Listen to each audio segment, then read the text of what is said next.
going to go ahead and call our regular City Council meeting to order. Today is Wednesday, April 3rd, 2024. It is 6:01. Madam Clerk, have you received any correspondence on tonight's agenda?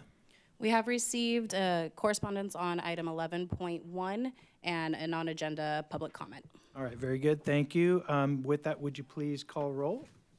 Councilmember Estrada. Here. Councilmember Carwin. Here. Councilmember Sobek. Here. Mayor Pro Tem Dinas. Here. And Mayor Zimmerman. I'm here, thank you. And so with that, I believe we have Pastor Aisha Sharp. She is the Director of Leadership Ministries. It's a nonprofit, and she's also one of our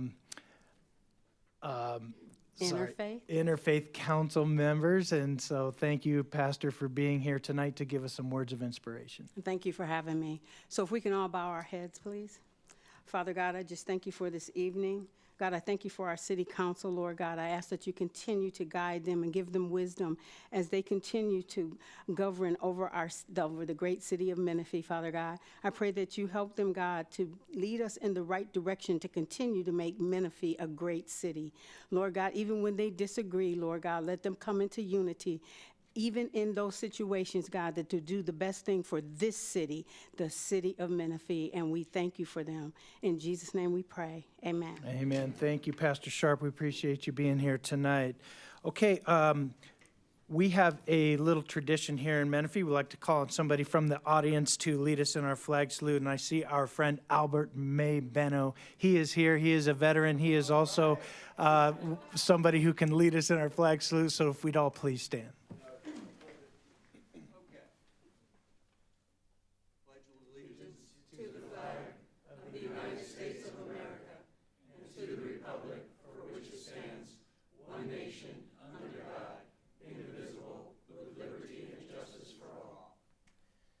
All right, and thank you, Alf. We appreciate all you do in our community.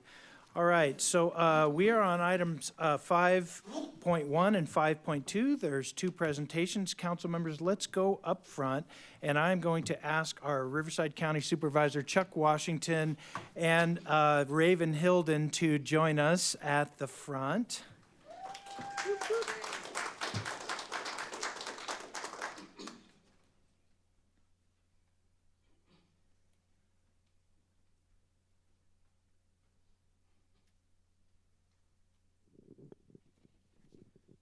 So I just wanted to share real fast, and Chuck, come on up to the center here.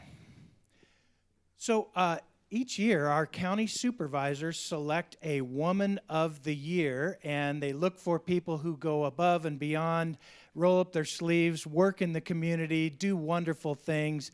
And we are very blessed to be in District 3 and have our county supervisor, Chuck Washington, representing the city of Menifee. And Chuck chose Raven Hilden as his recipient this year. Yay! Now, here in Menifee, she's one of our residents, and she does a lot of wonderful things here. She's one of our community partners and attends a lot of meetings and supports a lot of our community groups. And so when we heard that she was nominated and selected for Woman of the Year, we wanted to be able to also recognize her, and then to thank our supervisor for having his finger on the pulse of our community and knowing who is going above and beyond right here in Menifee and right here in District 3 for our county. And so I'm doing a lot of talking here because really Chuck should be telling us why he chose Raven, but we wanted to honor her tonight and to thank Chuck. So I'm going to turn it over to you. Thank you, Mr. Mayor. It's a great honor to be here. This isn't about me. This is about Raven and all of what she's brought to the community. Kind of a funny note, a little bit of irony. I don't know if you noticed yesterday, but Facebook popped up that we've been friends for 10 years. But I'm here to tell you, my wife, it says we've been friends for 12 years. Well, we've been friends for a lot longer than that. And so have Raven and I. Probably more than 15 years, I would say. And so the seed that was planted in my mind and in my heart when it comes to Raven is this was a woman more than 15 years ago that was looking for a way to give back to her community, who was looking for a way to be a good volunteer, a good public servant in the community. Well, did she find it? Yes. Yeah, and she's made veterans a centerpiece to her efforts, and she touches so many lives in doing so through MilVet. Well, yes, I've known her for more than 15 years, but you know, the rules say that when I select a Woman of the Year, she has to live in my district. So maybe it would have happened 5 years ago, but I just got her last year when Menifee became a part of the 3rd District, and we were very excited to be able to honor her this year. She gets recognized a lot because she does a lot of good stuff, and so I don't want to go on and on and on. I've already won the election, so I'm just kidding.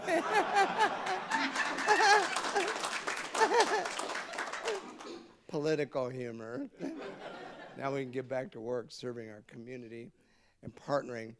Let me just say one more thing about Raven. Government can't do it all. And I'm preaching to the choir with the mayor and city council up here. We have to rely collaboration and partnerships with nonprofits, with the people that have their finger on the pulse of a specific group and a service that they want to provide. And when they do that, for us, it's easy to say, hey, there's someone doing good work. Let's support them. Let's help them. Let's lift them up and honor them because of all the good work that they're doing. And Raven is one of those individuals. So thank you for all you do for our community.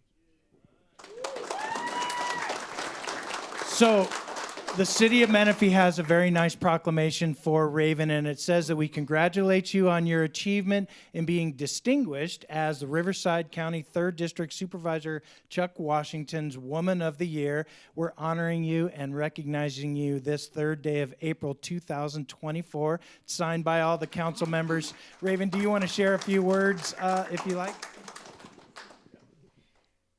Wow, I am incredibly honored and humbled, and especially coming from Supervisor Washington, who has served his country and has dedicated his life to serving his community all these years. I mean, we met a long time ago, and it was at, I think, a coffee when he was with Temecula, and I really didn't know much about things in government and community, and so he was very personable, very welcoming. I asked him all kinds of questions. He didn't even know who the heck I was. And from then on, I was inspired to get involved with my community. And I was like, wow, I can do this. And he's a real person, and I'm a real person, and I want to find out how I can give back. So here I am all these years later. So thank you so much. I also want to thank my husband, Mike, my family, my son, Evan, and Brendan, who are here tonight, all my friends, and the team at MilVet. I mean, I'm able to do what I do because of them. It is a huge undertaking, and we do a lot of things for a lot of people. Amanda Fisher, who's here, and Jackie Apani, and Nikki, and Leo, and Michelle, and Lexi, and there's so many more, but they're here tonight, and it just shows that they do it from their heart, and so thank you guys. Like, I can't thank you enough. And I want to thank the city of Menifee as well for their support for our veterans. We are blessed to have Mayor Zimmerman at the helm here. I've known him for many years as well, and we're just so lucky and grateful to have you. I'm looking forward to further collaborating with the city, doing good things for our military families, our veterans. Thank you all for your service. That's what this is all about. So let's continue to support them, honor them through programs and important initiatives that help improve the quality of life for our veterans in our community. So thank you. And a real quick little plug, there is going to be a military care packaging event later this week, right, or next week? Next week, yeah, and it's right there at their office, which is right on the corner of Scott Road and Antelope Road. And great to have you doing that. It's a wonderful thing for those of you who haven't participated. We put packages together, we write a nice note, and it helps those who are deployed overseas to feel that connection back home again, to know that they're being loved by all of us. And the care package has lots of neat things in it, toiletries and little munchies and fun stuff. So I just think it's such a wonderful program. Thank you for doing that, and thank you for the whole Milvet team. You guys are awesome. So, all right, so let's take a photo together if we can. We'll tighten up.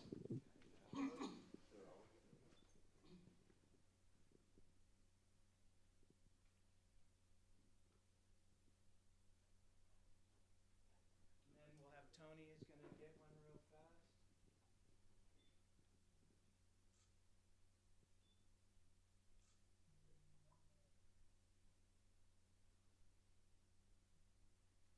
And let me just ask, how many people are here today because Raven was going to be honored? All right, thank you guys for being here.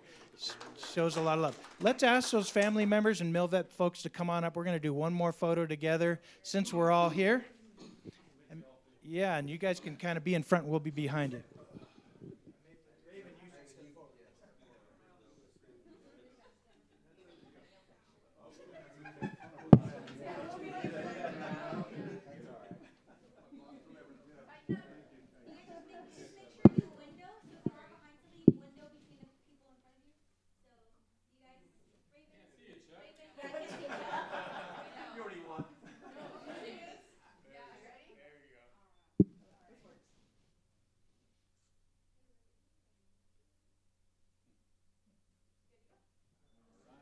All right, one more time for Raven Hilden. Congratulations. Woman of the Year.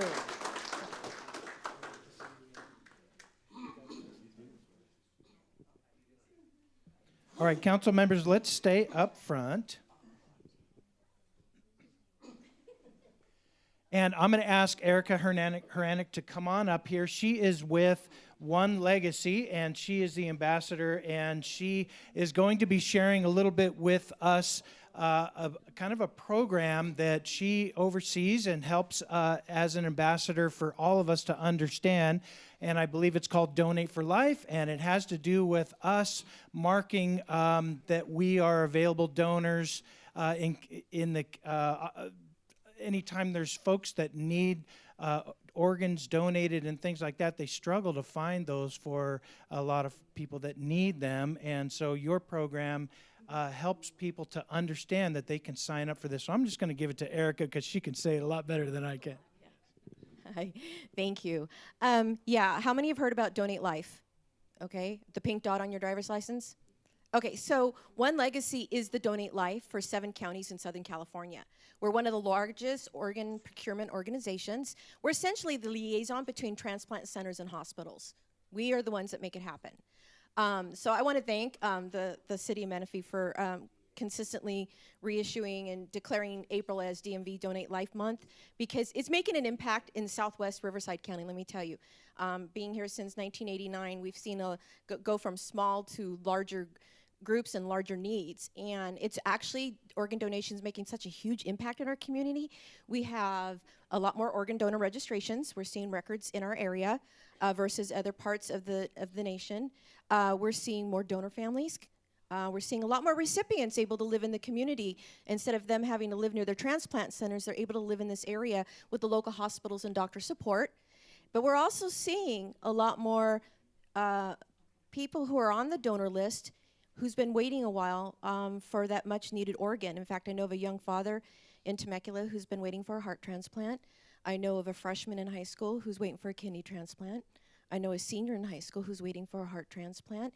I know of a baby right now waiting in Children's Hospital waiting for a heart transplant. So that's just a few of, this is just Southwest Riverside County that I know of, and what the impact it's having on the community. Personally, I wouldn't be here without organ donation. Like I said, I've been here since 1989, and I had been a teacher in Lake Hill Center Unified for about 20 years when I kept getting sick with a bunch of various illnesses put together, which triggered a heart attack. And this was around Easter of 2016, which then triggered a killer arrhythmia, then triggered about 7 cardiac arrest events. I underwent various open heart surgeries. My body just wasn't responding. It was done. I stroked. I went blind, couldn't speak. It was so bad, a priest was brought in for my last rites. I had 10% chance of survival unless I had a heart transplant. Come Easter of 2017, I got the call. That's my match. Dylan Stump. He was 19 years old, Cal Baptist University student on his way home for Easter, when unfortunately he got in a tragic car accident. But he matched.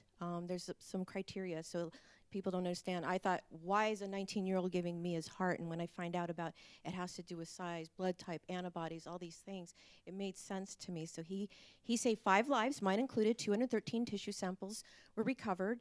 Tissue samples are like your ACLs, heart valves, skin grafts for like burn victims, mastectomies, bone for dental implants. So some of you may even not realize you've been impacted by tissue donation, and that's how many lives he impacted. I think the slide, I had a slide. Okay.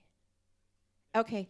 So one of the things we like to do is donate life. We want to encourage organ tissue donation registration. That's one, because as especially with Menifee being the fastest growing city around, we're seeing such growth, and we want to be able to help. And right now with the technologies, we do have to rely on organ donors. You're hearing about maybe other like mechanical hearts and things like that, but that's not proven yet. So we rely on organ donors. So with this proclamation that the city issues, there's a picture on the right-hand corner. And on that corner is myself and my donor mom, Dylan's mom, who's also One Legacy ambassador that I met Easter of 2018. And yeah, she got to hear his heartbeat in my chest. But we're standing in front of the proclamation wall. And I do 6 city council members, and we're trying to point to all the proclamations that are on there. 150 cities get their proclamations. This last year was on it. And at the Donate Life Run Walk, which is April 27th, and it's one of the big, largest donor events that we do, where about 12,000 people were in attendance. The donor families come in to honor their loved ones, and they walk in and they see the proclamation wall, and what they do is they go over and take a picture in front of their city that's supporting them. The other thing, you can see a picture with Dana and I pointing to Dylan. It's a donor garden. Every family that is there for the Donate Life Run Walk, loved one, the heroes that have saved lives are in that. And it's just very surreal to put faces to all these people who have saved lives. Other things that we do during the month, DMV will be doing Blue-Green Month, trying to encourage people to donate, register. And then the hospitals. There's a picture of where I did last year. Hospitals do Donate Life flag raisings. And the staff and admin come out, leadership comes out, One Legacy there, we speak, and we honor it to honor the donors. Some do actually honor walks. Some may have seen those online in the video. But more importantly, I like to go over the data because it says it all. In 2023 was another record year. So we did nationwide, 46,630 transplants versus the 42,800 in 22 and 42,394 in 21.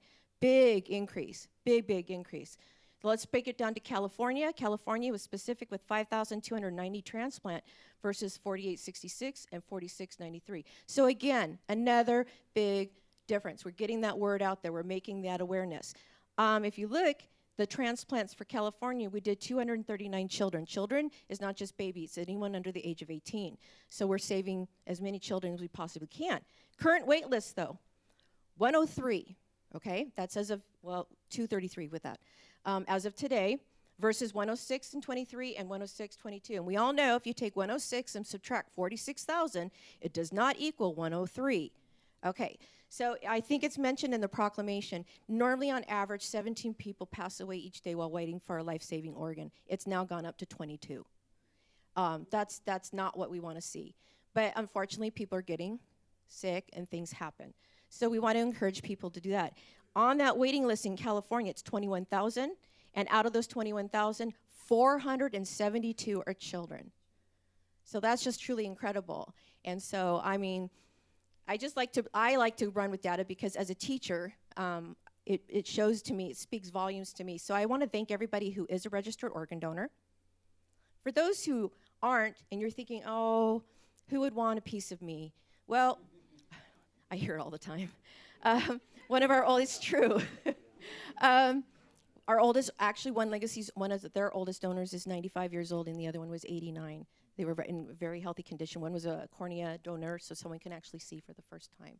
So for those who haven't, please consider registering because you might be someone's match. You might leave a legacy, that's why we're called One Legacy. My donor mom calls me a silver lining to a tragedy. And more importantly, I had students, because I was blind and I was in a wheelchair, confined to a wheelchair, I wasn't really going anywhere, and my students weren't going to give up on me, so I had students all the way from 1999 come to my house randomly. I don't know how they figured out where I live, but they did. I wish, if they spent more time doing their homework than trying to figure out where I live. But they showed up, and a bunch of them brought me this. I taught English, and it's a pig with wings, when pigs fly. And, for them to do that and come to my house and give me this, it let me know that they saw that the impossible is possible. And every single person in this room has that capability of helping pigs fly, and I hope you do. Thank you. So, Ms. Horanek, thank you for being such a great ambassador, for sharing with everybody all that great information so we understand what this is all about. Menifee wants to be on your wall of proclamations for sure. We were last year, and we want to do it again this year. And so we're saying, therefore, City Council of Menifee hereby proclaims the month of April 2024 as DMV Donate Life Month in the city of Menifee, and in doing so, we encourage Californians to check yes online when they apply or they renew their driver's license through the DMV. So this is for you, and we want to say thank you for helping spread the word and help everybody understand and make awareness of this great program. So thank you. Let's save some lives.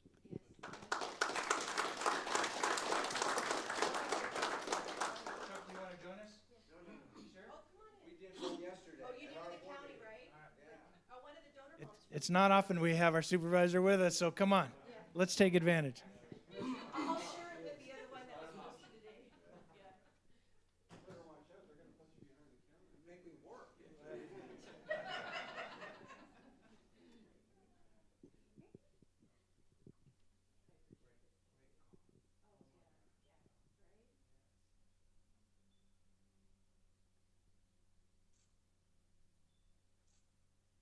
All right, thank you so much. We appreciate you being here today and taking the time, yes. All right, with that. Any questions, concerns? I'm always around. I do community events. In fact, I'm doing a hospital event at the Menifee building tomorrow night. I get into all the hospitals, the high schools, the community. Anyone needing support, you reach out. They know how to get hold of me. All right, thank you, Erica.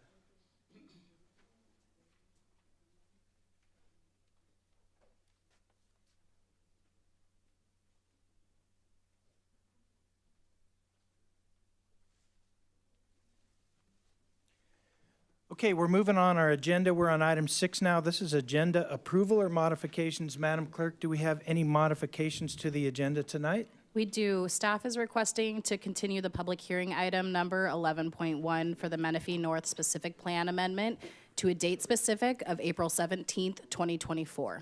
All right, thank you. Unless there's any commenters on that item, seeing none, we will continue the public hearing for Menifee North Specific Plan Amendment Number 5 to April 17th, 2024. Council members, I'm going to make that motion. Can I get a second? Second. Okay, all in favor say aye. Aye. Opposed? Hearing none, we have continued that item. And now, council members, all in favor of approving the rest of the agenda as modified, please say aye. Aye. All right, opposed? Hearing none, our agenda is approved as modified, and we're now on item 7. This is public comments on non-agenda items, and it's the time for members of the public to address the council about items that are not listed on our agenda. The Brown Act limits our ability to respond to comments at the time they're made, and each speaker will be limited to 3 minutes on any item.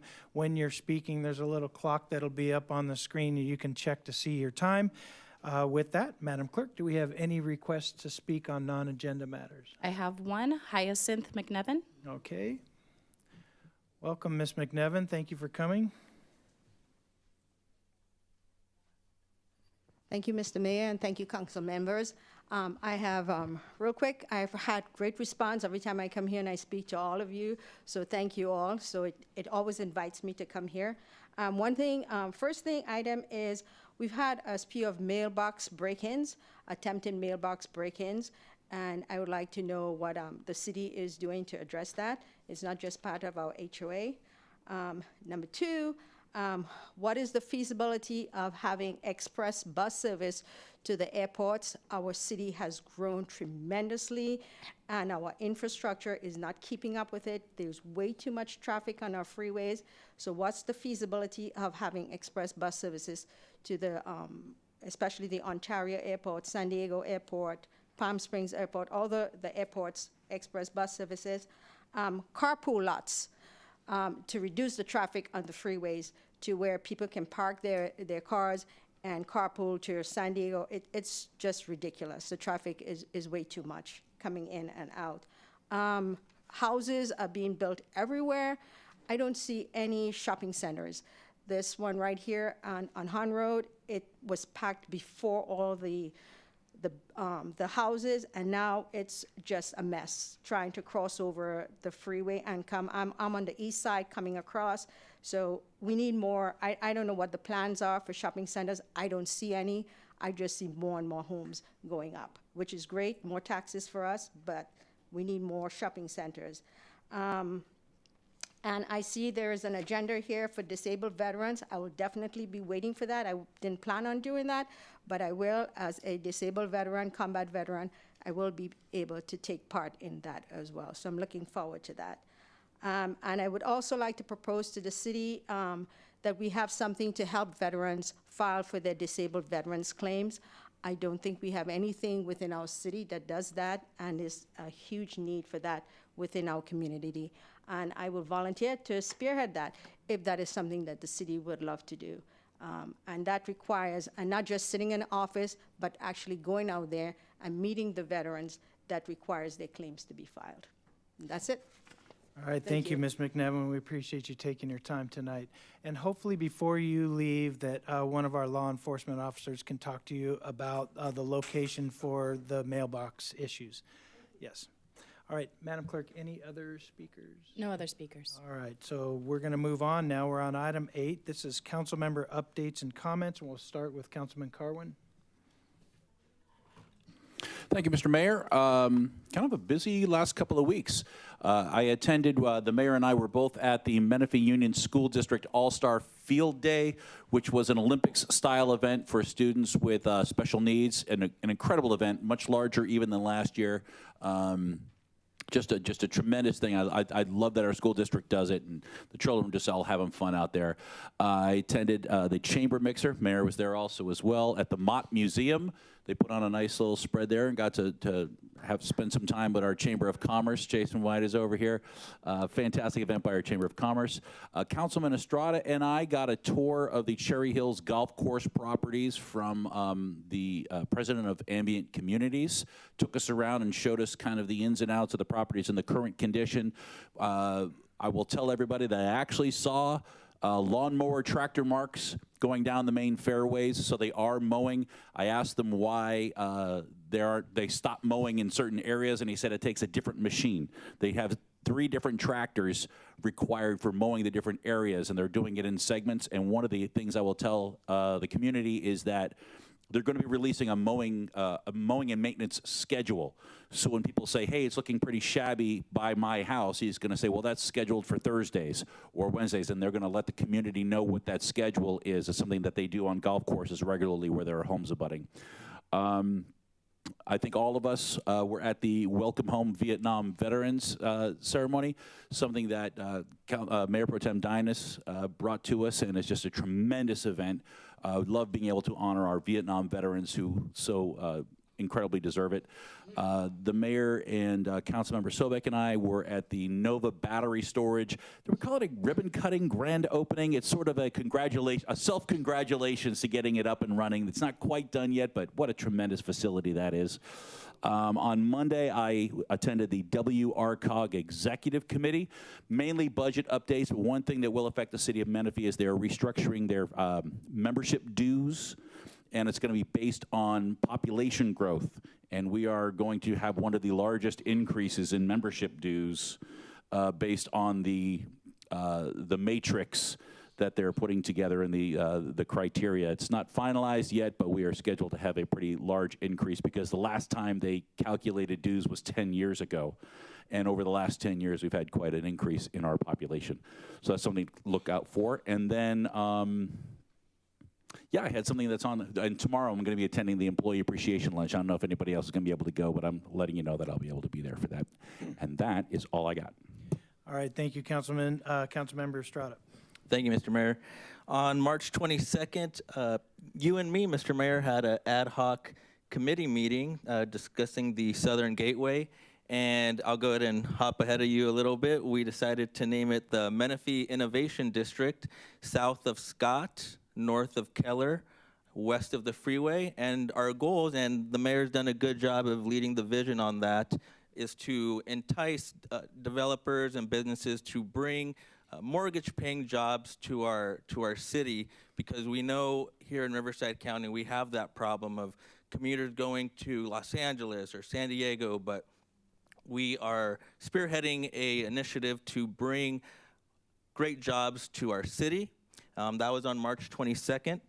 On March 23rd, I attended the Menifee Spring Fest. That was a great day. People love the Easter egg hunts, and I think that's a great event that, yeah, it was fun. It was fun seeing all the kids. I was there too. Yeah.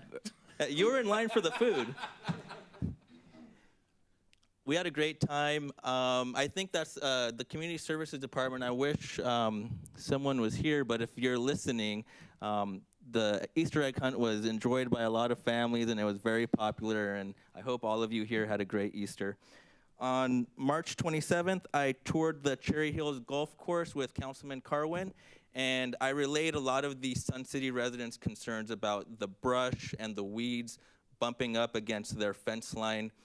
So to any residents who live in Sun City, I have communicated your concerns to the developer, and he communicated back to me that he's going to work towards alleviating any brush up against your fence line. That is all I got. All right, good report. Councilmember Sobek's next. Thank you, Mayor, and good evening, everybody. First of all, I would like to say that I attended the Valleywide Parks Ad Hoc Committee meeting with the mayor and the city manager, and we are moving forward with some things, and hopefully we'll have some information to be able to share with the public in the near future. I attended the Higher Education Coalition for Southwest Riverside County. I'm the co-chair for that with Dr. Lisa DeForest of the City of Marietta. We have made some large strides to be bringing a 4-year university here to Southwest Riverside County. And so we hope with the help of maybe some ARPA funding that might come to fruition. We're waiting to hear about that. The building, we have it for Southwest Riverside County, will be right now in the city of Temecula in the towers, shared with MSJC, and all we need is a few $1 million for the tentative improvements, and our residents will not have to drive all the way down to San Marcos. They'll be able to have a 4-year university started right here. So I attended a city finance meeting where we talked about city finances, and that information then gets approved and it comes before the city council. I attended the Southwest Women's Elected Coalition group, where we are talking about circulation in the roads and traffic in Southwest Riverside County. I know that we had our guest, our public commenter wanted to know a little bit about that, and if she wants to talk to me afterwards. W. Arcog, city manager, made a presentation that was absolutely informative presentation that would be good to have a presentation presented to our city council. So I'd like to see if we might be able to arrange that presentation from W. Arcog from Chris. On my slides here tonight, I wanted to show some pictures. We've heard it. We were all at the Welcome Home Vietnam Veterans, and I see some veterans here tonight.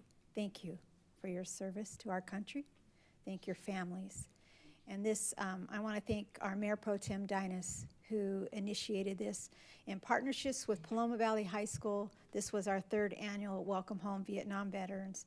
It was emotional, and it was heartwarming to hear the story that was presented and the presentation, and to be able to be around these heroes. So I'm glad that we participate in that, and that's something that we're doing. The military, men and women, and the armed forces, whether currently serving or veterans, mean a lot to us as a city council in our city, and we will continue to do everything we can to support you. I attended, as it's been mentioned, the Nova PowerPoint Bank Storage Celebration. They were actually celebrating some of their achievements and their workers. And this was the first time I was there. First of all, I was impressed with the information that was given to us and the knowledge of what this will do. I believe Councilmember Carwin mentioned to me that if the grid was to go down here and we didn't have electricity, this facility, this battery storage facility, would be able to service over 500,000 homes in our area. This is state of the arts. It's new. They're starting to build these in other parts. And what they do, how they make their money, is they bring in electricity and store it when it's at a lower price, and then they sell it back at a higher price.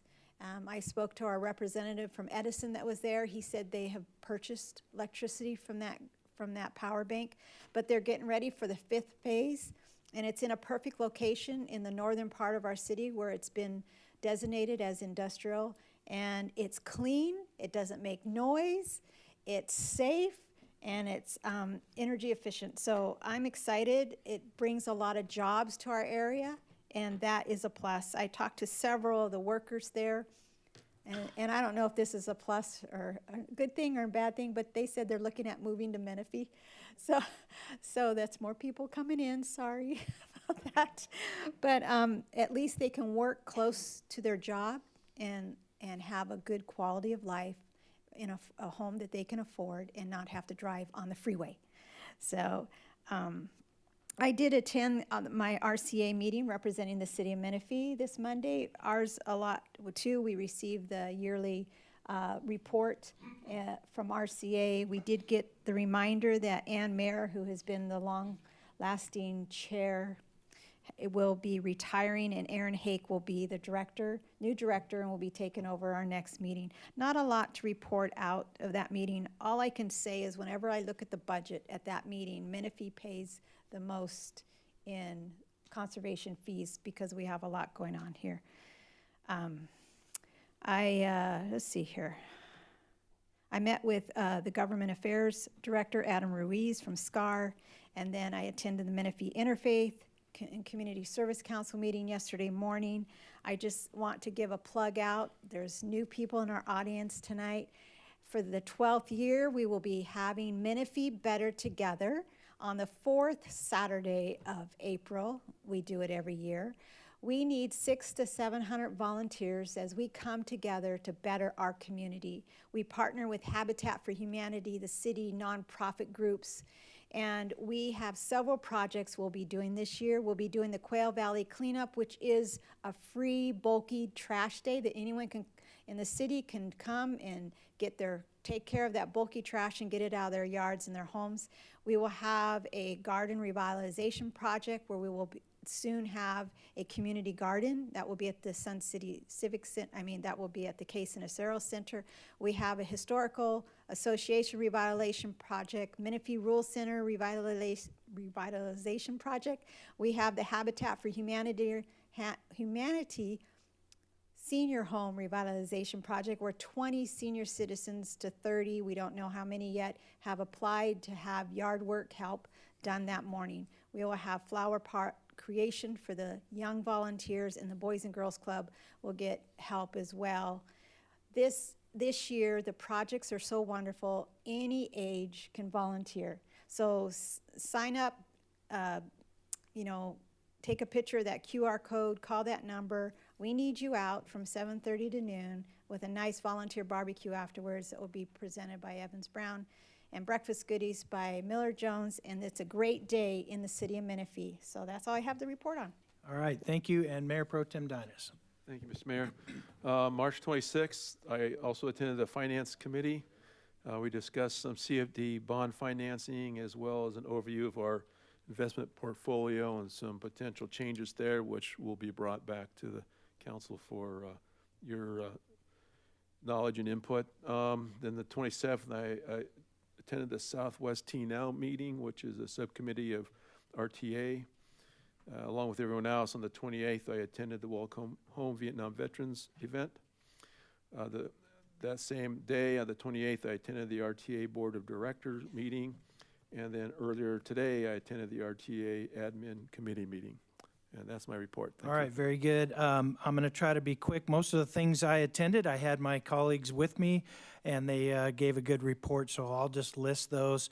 On Thursday, March 21st, I went to Romaland Elementary School. They had an all-star leadership day where the students were able to talk about kindness and honor their moms and dads and people that they appreciate that have been good leaders and demonstrated that to them. It was a very nice event. It was outdoors, kind of an assembly there at Romaland Elementary. On Friday the 22nd, there was quite a few things. Our Parks Ad Hoc Committee did meet, Councilmember Sobek and myself. And then there was a class and comp briefing that I attended. And then Councilmember Estrada and I did attend the EDC Southern Gateway Specific Plan Ad Hoc Committee meeting. And I think it was a good kickoff to kind of get started on that. It's going to be a good thing. And as you mentioned, and you said it very well, it's going to attract corporate business parks and some of those things that we've been hoping for, professional level jobs. And so I'm excited about that. And then later that evening, Paloma Valley High School's NJROTC hosted their Pass and Review. And what that is kind of a graduation for a lot of the cadets. I don't know if you guys have been to Paloma Valley High School's NJROTC programs, but it's one of the best things that's ever happened to this city. Those students are exemplary, and their confidence level and their academics, everything, it just shows. Master Sergeant Puebla is just doing a wonderful job over the years with those students. And Superintendent Grant Bennett from the high school district and I got to award some of those outstanding cadets with some honors. So it was a wonderful event. On Saturday the 23rd, there was Paris Union Management Association had a golf fundraiser that I attended. On Wednesday the 27th, as Councilman Carwin had mentioned, Hans Christensen Middle School had their all-star field day. It was for special ed students, but it was all the students in the district being able to come together and enjoy some time together and be encouraged by school board members and council members as well. So it was great to be with our young students. Then there was a chamber mixer at the Mott's Museum. Well done. Jason, what was there, about 60 people that attended that one? I mean, it was one of the most well attended. So good job to our chamber. And then I attended the next morning, Thursday the 28th. There was a chamber board meeting and represented our city of Menifee at that board meeting. And then the Welcome Home Vietnam's Veteran event, I just wanted to say there were 4 of us that attended that, and it's just great to be able to honor our veterans and to show them that appreciation that they deserve, especially those that were in Vietnam. We got to showcase the video that Jonathan Owaka put together for the day that we held the Wall That Heals here in Menifee, and that was just a really neat video and very heartwarming. And I also wanted to give kudos to Altie Holcomb, who was the MC of the event. He did a wonderful job, and those to have our VFW 1956 and our NJROTC student cadets there, it was just a great day. And I hope we get to do that in perpetuity. And I give the credit to our Mayor Pro Tem for having such a great idea to do that. And I hope we always do it forever. And then, as was mentioned, Calpine, they did the Nova Power Bank event, and it was great to have council members Carwin and Sobek join me there, along with the leadership of that organization, to explain what it was and to honor all those contractors that were there and the project labor agreement. And it was my opportunity on behalf of the city to thank them for the community benefit agreement. It was a good donation to our city that's going to be used to improve the quality of life for our residents. So let's see. We also had some of our council members, our staff members that were there, and Jason and Tony Riverdito from the chamber were also there. And it was good to make those connections too, because I think they're going to be chamber members and be big contributors. So it's just nice to see the synergy and the serendipitous things that happen when we have those kinds of events. All right, Tuesday, April 2nd, was the Interfaith Council. That was yesterday. And I just want to give our council member, Lisa Sobek, kudos, because she was the key speaker and kind of gave a debrief on how we've gotten to where we are as an interfaith over 12 years of operation, and kind of some of those milestone events that have happened throughout those years. And so well done, you did a really good job speaking. And then I just want to announce that this Friday, and we're hoping that it doesn't pour rain in the evening, but we have a Foodie Friday over at MSJC. So with that, that's the end of my report. Does anybody else have anything they wanted to share? All right, hearing none, we're going to move on our agenda. We're on item 9. This is the approval of our minutes. We actually have 2 sets of minutes, February 7th special council and February 7th regular council meeting minutes. If there's no changes to those meeting minutes, council members, let's approve it by all in favor saying aye. Aye. Opposed? Hearing none, those minutes are approved. And now let's go to our consent calendar, item 10. All matters on the consent calendar are to be approved in one motion unless a council member requests a separate action on a specific item on the consent calendar. If an item is removed from the consent calendar, it'll be discussed individually and acted upon separately.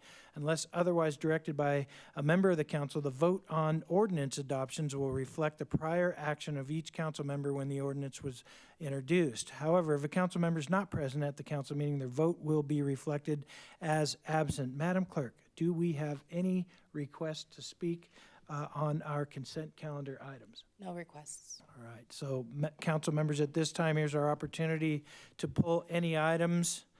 10.5, 10.9. Okay, thank you. And any others, council members, to pull for discussion? Move to approve the balance. Okay, thank you. Second. All right.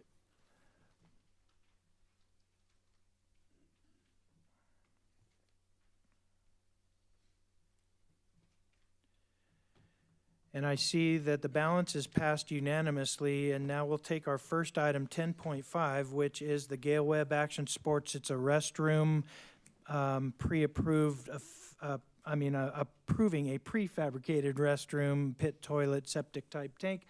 Councilmember Sobek, you pulled this. Did you want a presentation or did you have questions? What's your pleasure?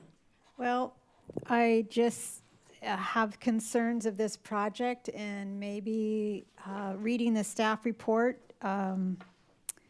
seems like we would be spending a lot of money, and it would be nothing but a glorified outhouse type of thing. So I know that the sewer hookup line can be an issue, and after reading the report, what I would like to see before we approve this is that we go for look at some grants that might be available, or that we might seek after Ken Calvert, some opportunities from that direction.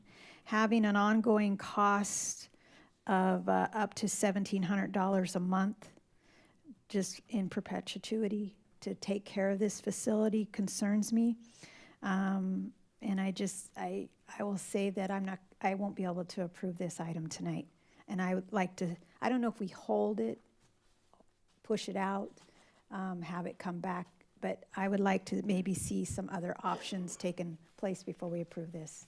Thank you for sharing those concerns. I see that we have Mr. Howell, our Parks Maintenance Supervisor, and so maybe you can kind of share a little bit about those concerns. Yeah, we do have a PowerPoint that some of the concerns that were on there. So what Councilwoman Sobek is talking about, so what it is what you would see at like a national park. It's a pit tank, so it has a holding cell, and then we pump it out multiple times a month. So the cost of just that restroom that's there is $91,000. The issue that we were running into is where the sewer line is located. There's a few options.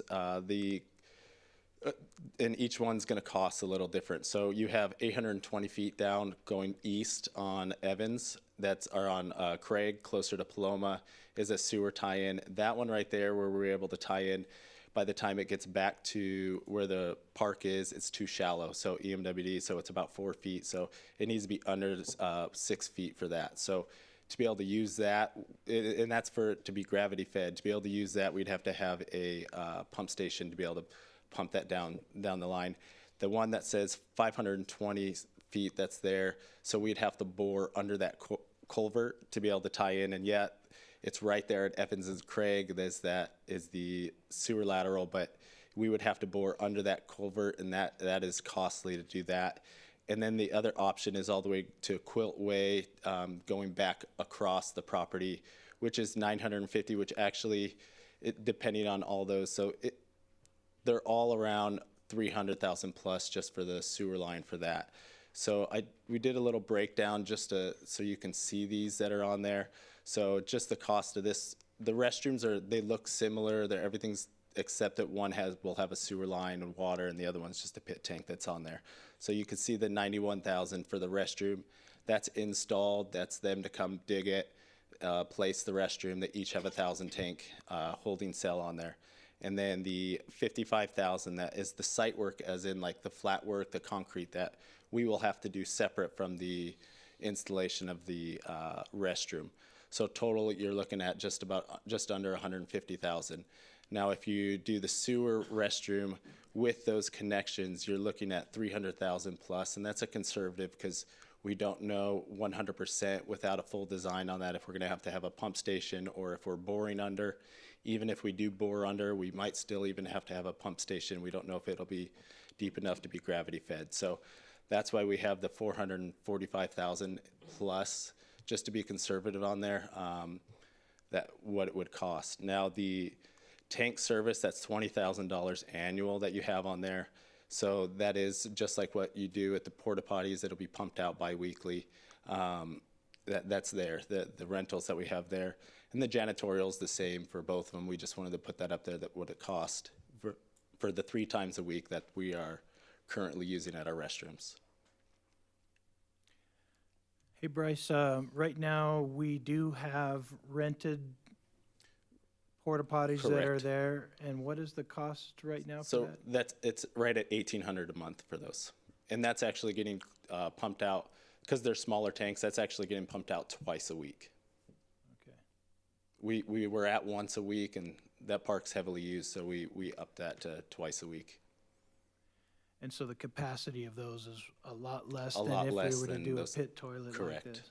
So we would only have to have maybe that service done twice a month if we had a. Twice a month, and that's just, and even going with the vendor, when we were talking with them, it's up to us and the usage. They can't tell you exactly how often they're gonna have to pump it. Bi-weekly is actually more often than a lot of other sites get used, but that would be, I wanted to go that instead of saying it's only gonna be half that cost and it would cost more, so. So I appreciate, the creativity to bring something there. I know that park's heavily used. It's a very popular park. I'm just wondering if there might be other options that we can look at, and has staff taken opportunities to look for grants or other sources?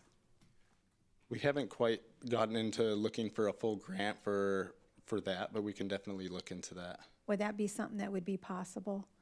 I'm sure there's grants. I'm not 100% sure if there's grants specified for that, but I'm sure there is for any kind of park grant or federal grant. I'm sure we can look into that, definitely. Because just Menifee, we're new, better, best, and I just would like, to have the quality that our residents deserve.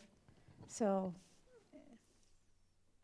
Councilmember Sobek, I just wanted to bring up the point, if we did go after a grant, it could take a year, 2 years to actually fulfill the grant. So it would be a long-term thing, because typically there's grant cycles. You put your application in, it takes several months, and then It would depend on when those grants become available, whether it's next fiscal year or the following fiscal year. So it's something to consider in our decision and discussion. Since we're unaware of that information, maybe we could ask staff to look into some opportunities, you had $20,000 a year to take care of this restroom, and 5 years is $106,000. I had $21,000 from the total of the 1772, and it's just going to go on, and then it will get more expensive. I'm just trying to be wise with our city coffers and our residents' taxpayers' money. So I'm welcome to any conversation on this and any other thoughts from anyone else, including staff. If I'm going off the wrong direction, let me know, but I just had a little concern with this cost. It's all good questions. Councilmember Carwin's next in the queue. The actual building that's being proposed under this plan, is that something that could be moved? Is it a structure that could be brought, like if we were to go forward with this and then later down the line get a more permanent solution, is that something that, or would it just have to be demolished? How portable is it? You're talking about like a concrete block building? I'm sure it could be moved, but I don't know at what cost. By then, it wouldn't be, it would be shabby and not willing to use. So currently, we're paying $1,800 a month for, how many porta potties are out there? There's two. So, and this would be a male and a female single-use facility. And so the price of maintaining the porta potties we have out there would be basically the same as the price of maintaining this pit system, except that the interior would be much nicer. The interior, yeah, it would be nice inside. We'd still have the janitorial, so that we're renting those units. We don't own the plastic porta potties that we use there. Right. All right. Thank you. Mayor Pro Tem Dinas is in the queue. You said it's a heavily used park. I mean, on average, on a weekly basis, how many visits do you get, or do you track anything like that? We do track. I don't know off the top of my head. I know it's a few hundred that actually go there a week, especially on the weekends. This week is, with it not as raining as much. Hopefully this week, I know it's been heavily used. There's a few hundred there a day. Okay. If this was, we put the restrooms in, will it be designed so that in the future, if we do get a grant or whatever, additional funds, that it could be hooked up to sewer at a later date for where it is, or just like this is a one-time shot? That restroom, the pit can't be retrofitted into a sewer line. Okay, those are my questions. Thank you. Yeah, with the current recommendation staff is giving, you're saving us, I mean, the estimates will fluctuate, but with my math, I got between 7 to 10 years before, it'll pay for itself over a decade instead of going through the all-out sewer and waiting for grants and so. So I see this as a temporary solution to save taxpayer dollars for the meantime, for the current decade. But yeah, if there were to be grants in the future to do improvements, then I would be in favor of going forward with all the sewer. But for the meantime, we would save 10 years worth of payments with the current recommendation. So those are my thoughts for now. And I like where you're going with that, Councilman. Maybe, Bryce, if we were to move forward with this pit toilet, we place it somewhere where it's not going to conflict with a future permanent restroom location that's ideal for a sewer connection, kind of move it off to the side. And that way, 3-5 years from now, if we do come up with a way to fund this ultimate restroom, we're not going to have a conflicting location. Yep, we could definitely look at the location where we have it. We could, where we have it now is where we initially towards the street, but we could definitely look at a different location for it. Councilman Dinas. Yeah, is there a problem with the porta potties out there now that we're trying to rectify an issue, or is it just trying to improve the looks and stuff of the park? As we were trying to bring an actual restroom to the park, because it's heavily used, and then the looks of it, the cosmetics of having a restroom structure compared to plastic portable restrooms. And they're cleaning them and doing that. It's a better situation for the park.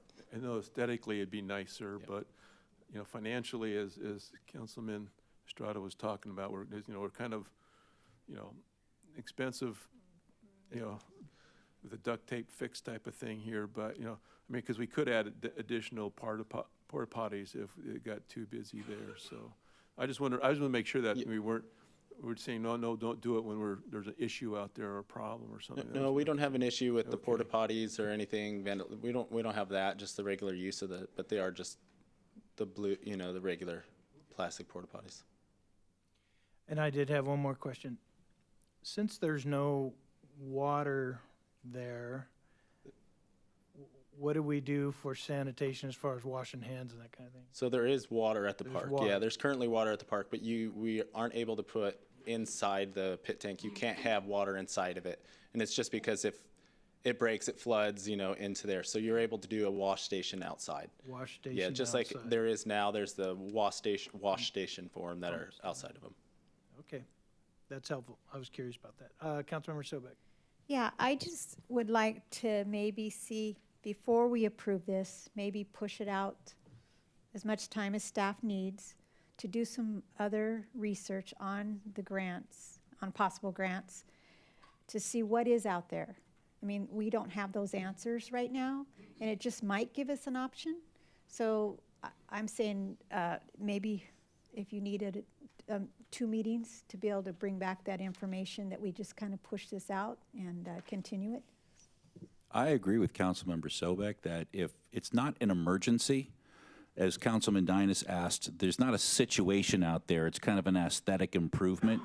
So if we just took a brief period of time, 30 days, 45 days, just to explore a more permanent option, since there's no emergency on site, there's no exigency to doing it in today's meeting and moving forward with this, $100,000 expenditure, that maybe we could roll that money into a more permanent structure.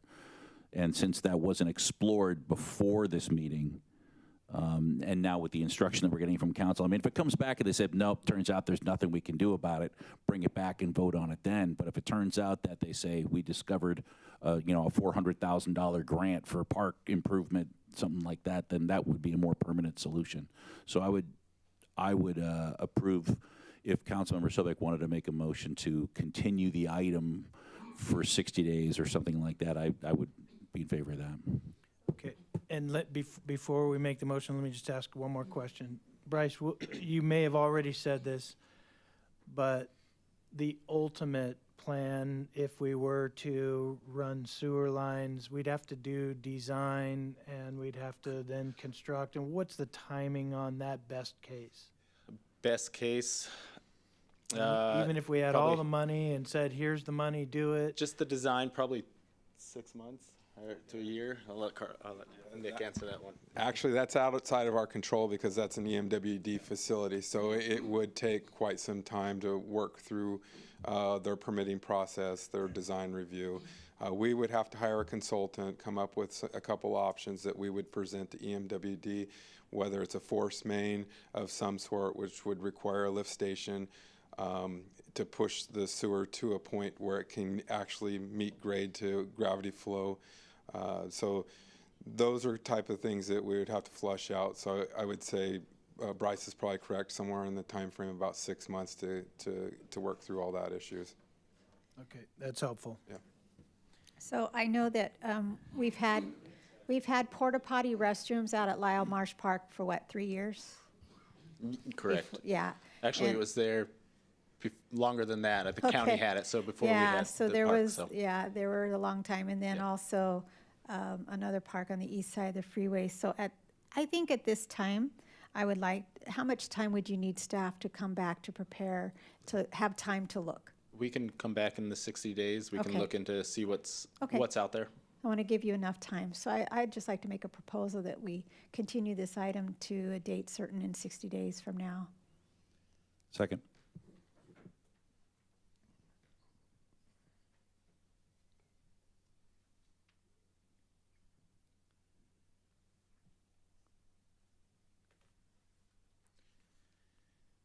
And that passed unanimously, so we look forward to you coming back, Bryce. Thank you for all the Thank good you all. information. I appreciate it. All right, we're going to move on to the next pulled item. This was item 10.9, also pulled by Councilmember Sobek, which is a change order for the contract with Quail Valley Fire Station. Did you have questions, or did you want to report? Yeah, reading over the staff report, it was written very well, so I want to thank you for that. I believe that the Quail Valley Fire Station's a little bit behind, and I just would like an update, and maybe if you can share a reason that we should approve this $66,000 change order. Sure, I do have a PowerPoint presentation. Honorable Mayor, Councilmember Sobek. So we can bring that up. Can you please bring up the PowerPoint presentation?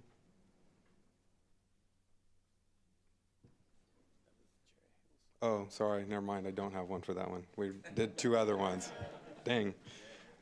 Okay, so for, what's that?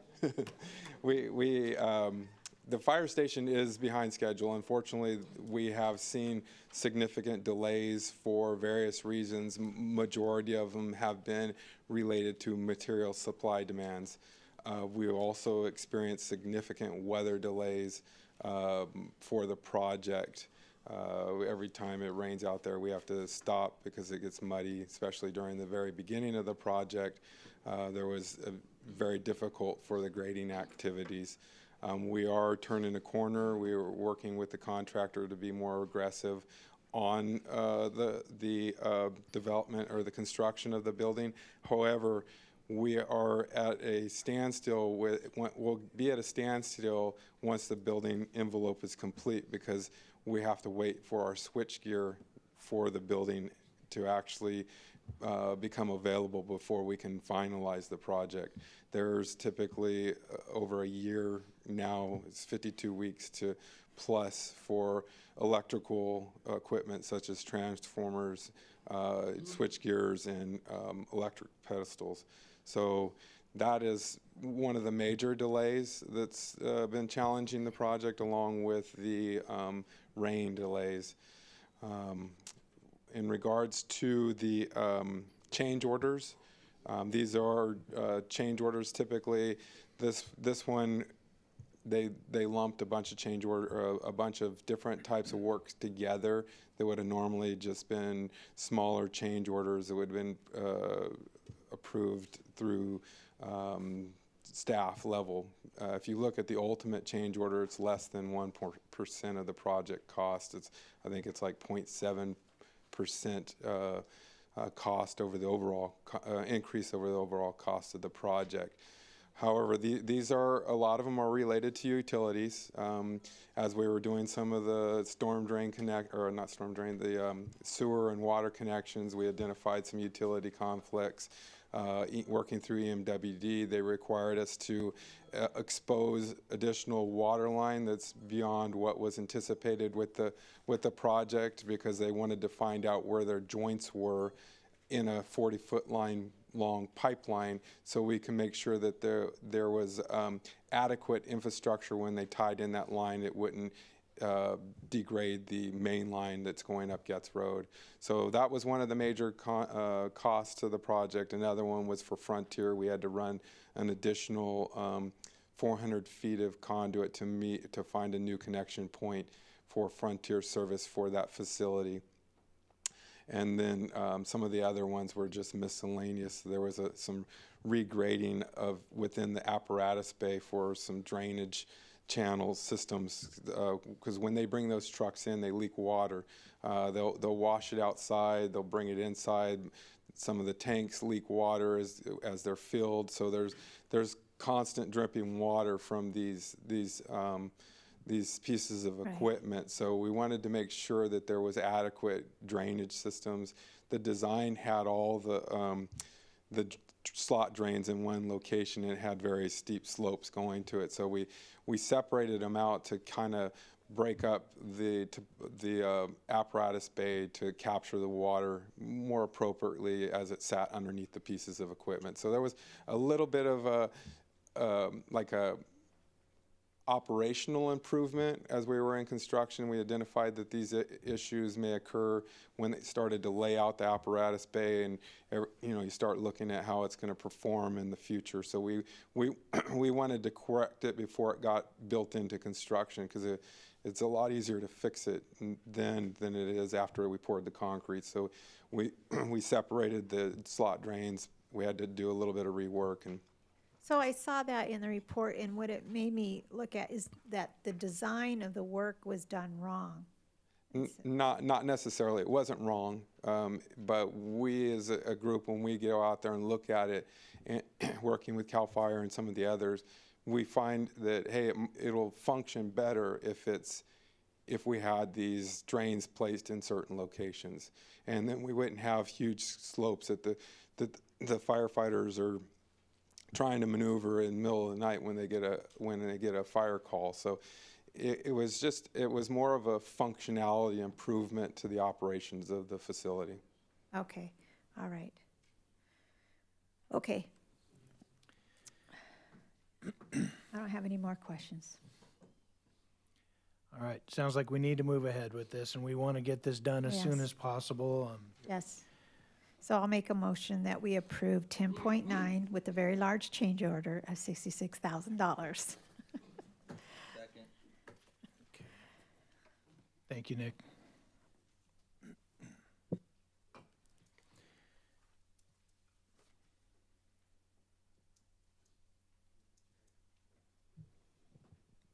Mayor, if I might, that passed 5-0. Okay, thank you for the update there.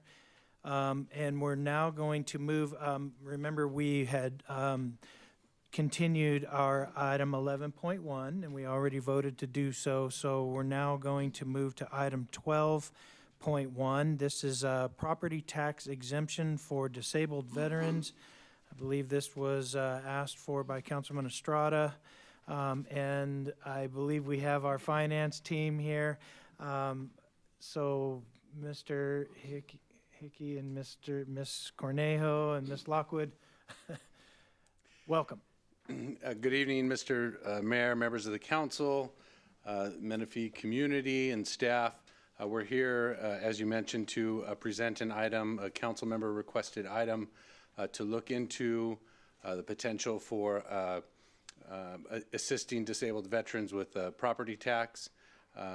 And we have a presentation put together, and I'm going to bring up Margarita Cornejo, my deputy director, along with Lori Lockwood, our financial analyst, to walk through the slides. Thank you.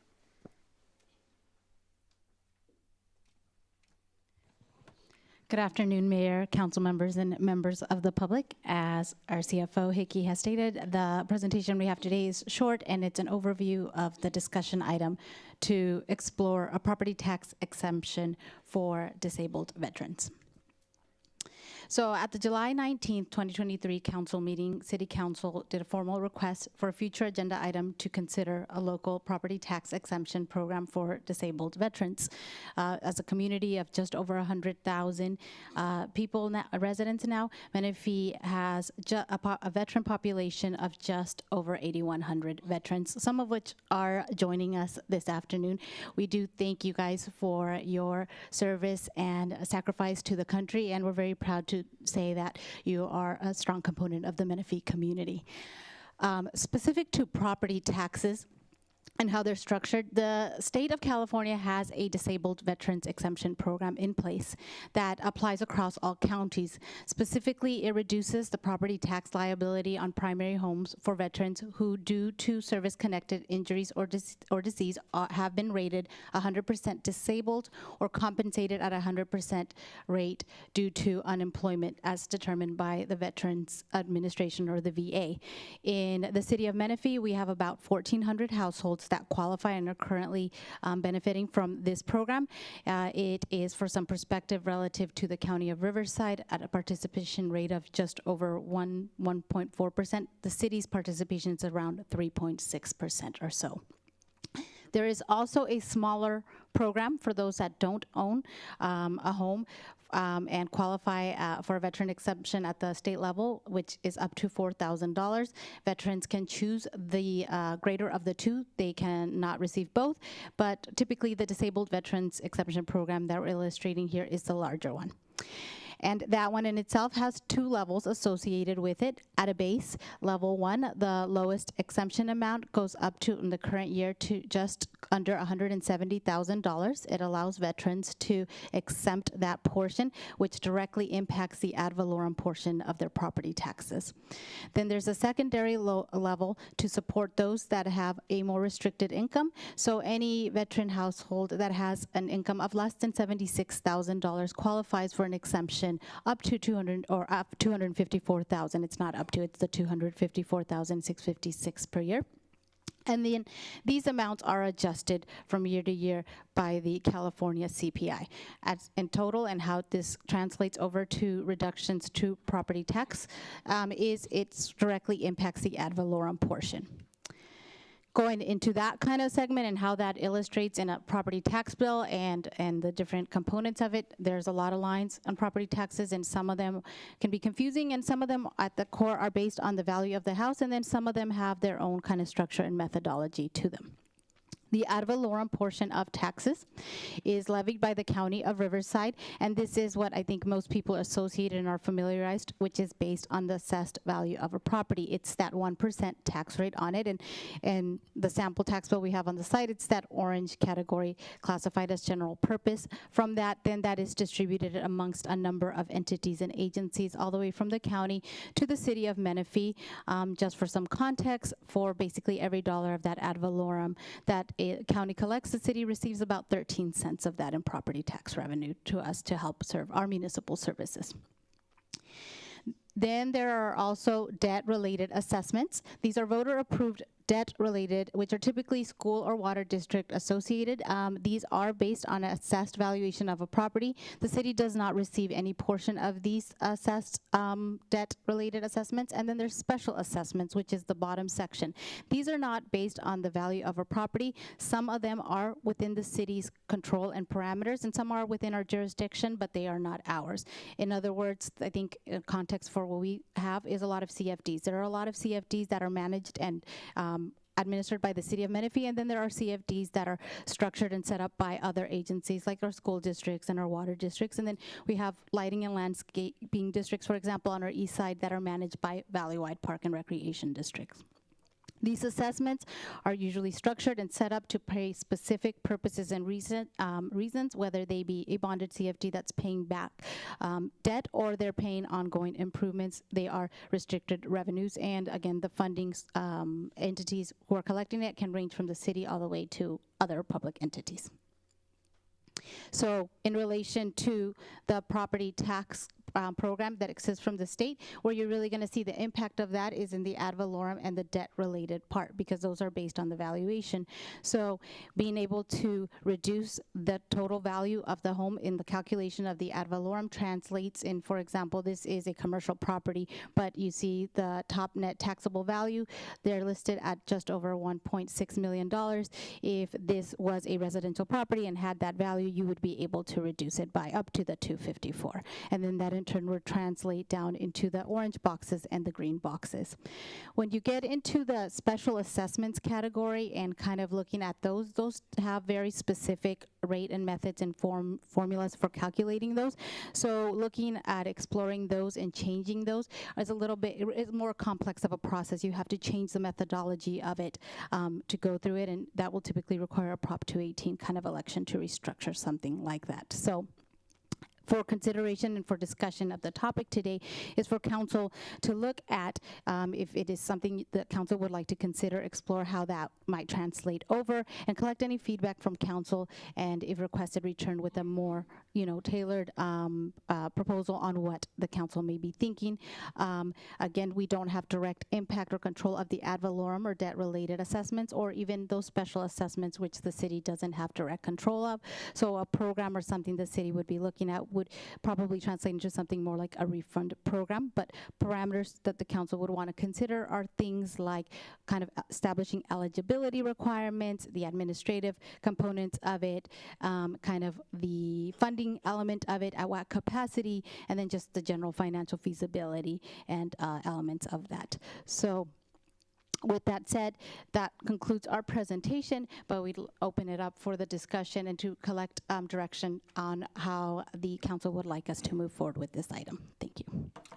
All right, thank you, Ms. Cornejo. Council members, this is an opportunity to ask some questions before we take public comments from anybody who would like to provide that. So any questions, council members? I just have one question. You meant something about when you were talking about what the state program is, and you mentioned something about renting, veterans that rent. You threw it so fast, Yes, I'm sorry. my mind couldn't keep up with you. I apologize. I do tend to talk fast too. So the state I'm has getting used to it. I'm getting better at it. the state has a smaller program for those that may not have a primary residence or claim under that one that allows you to qualify for up to $4,000 on property. That's a smaller one, so it's not as regularly used, but there is a smaller one, and that's what I meant by that. What do you have? What You veterans still have to are have the same qualified? qualifications, you just don't have a primary residence to claim, so it's the $4,000. Okay, thank you. That clarifies that. Appreciate it. For some reason, it's not coming up, so just chime in. Okay. Ms. Cornejo, good evening. So for the public to know, the ad valorem, that goes into the city's general fund. The portion that we collect of the ad valorem. That is correct. The 13 The cents. 13 cents per the dollar collected. Correct. Okay. Yes. Thank you very much. Other questions, council members? I do. So is there any way to quantify an average property, an average amount that we get per home on a property tax that the city gets? So for example, this is the item that's before us today is requesting a waiver or an exemption for disabled veterans on their property taxes, which would, the only thing we could waive is the portion that we get. So on an average home just across the city, is there any way to know how much that would be if we were to do it? That's a good question. Like offhand, I don't have that number for you. We would have to go back now, keeping in mind the values of properties are just going to range across our agency or across our jurisdiction because we have homes of different values and in that way. But it is something we would have to go back and look at and see how much we're getting in ad valorem and research a little bit more. Just kind of ballpark, if we're Please. talking like a home that has a $500,000 assessed valuation, the 1% charge on that's going to be like $5,000. So 13 cents of that is going to be $700, $800. So the city would get $700, $800 roughly on a $500,000 assessed valuation for a home. That's a good example of scale. I know those aren't precise numbers, but that's a good example of scale. So if the home is worth $180,000 or something like that, you're looking at. All right, that's what I was curious as to how much the value of the program would be. I did have a quick question. Thinking about participation rate, Menifee, we have a lot of veterans compared to the whole county. I mean, do we know a general number of how many people are already taking advantage of the state's existing program here in Menifee and in the county? Yes, it's about 1,400 households. All right, so we have 1,400 disabled veterans in Menifee that are already benefiting from this program. Yes, that is correct. And I kind of suspected that. Okay, thank you. If I could just follow up on that, Mr. Mayor, the number that you gave me, that's for people who are not participating in that program already. Well, it's based on a $500,000 assessed valuation, so it could be somebody who's participating in the program and say their home would be assessed at, say, $625,000, but now they're getting the discount, so they would be at $500,000. So it's just based on a net assessed valuation of $500,000. So if you had a veteran who owned a home that was worth or purchased for $500,000 and they were participating in the program, they would have a lower assessed valuation, so the city would be receiving lower. I see. Thank you. Proportionately. Any other questions, council members? All right, hearing none, Madam Clerk, do we have any requests to speak, or have we received any correspondence on this agenda item? No correspondence has been received, but we do have 2 public speakers. Okay, would you call them, please? First is Matthew Gilmore, followed by Michael Ramlogan. Okay. Welcome, Mr. Gilmore. Thank you, Mayor. The subject of offering disabled veterans in the city of Menifee a rebate on the city's portion of the property taxes assigned to the city by the county is a financial and budgetary consideration, obviously. I am hopeful that the following information will help you reach a favorable decision in addition with the other information that has been discussed this evening. As of 9/30/2017, according to the Department of Veterans Affairs, there were 390,864 disabled veterans in California with a state population of 39 million, or about 1% of the population in 2017 had service-connected disabilities inclusive of all rating levels. This number would shrink based on the percent of disability rating. Using the state average of 1% of the population being service-connected disabled, that would be about 1,156 disabled veterans in our city. The city staff's estimate of 8,100 disabled veterans in the city as compared to the city population of about 115,000 in 2024 is 7% of the population. I would suggest that perhaps the 8,100 numbers may be a bit high as compared to the state average and may represent other than just the disabled veterans in our city. 700% of state average per capita seems a little high.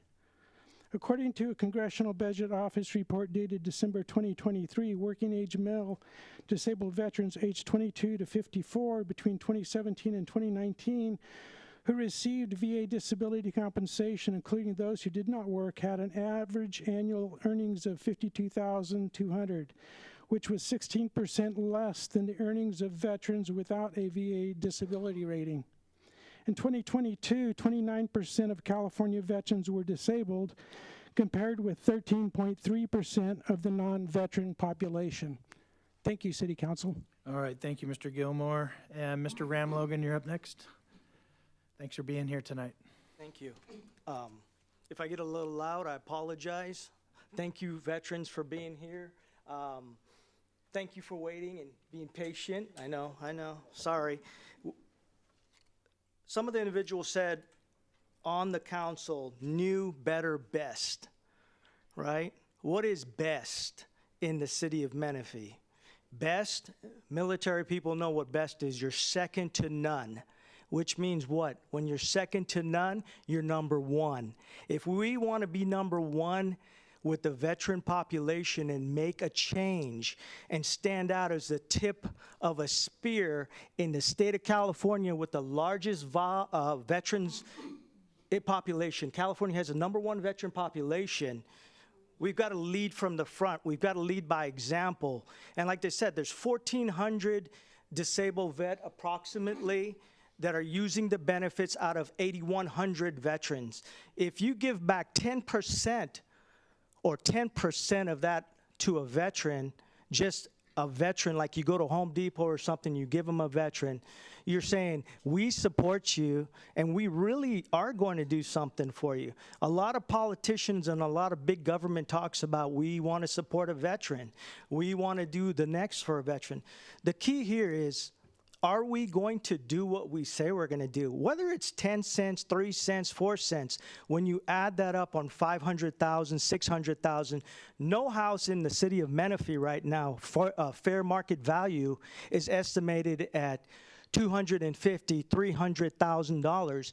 The state of California and the legislators are skewed numbers for a long time now, and they can't get to the reality of homes that are $800,000 in value, and it keeps getting stalled out by our politicians.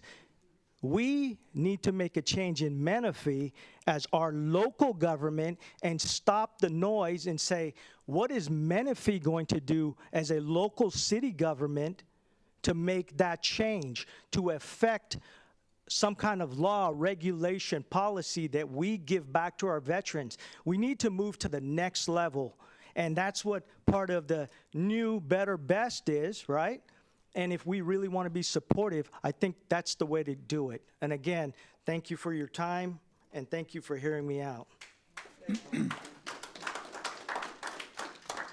Thank you, Mr. Ramlogan. Any other speakers? No other speakers.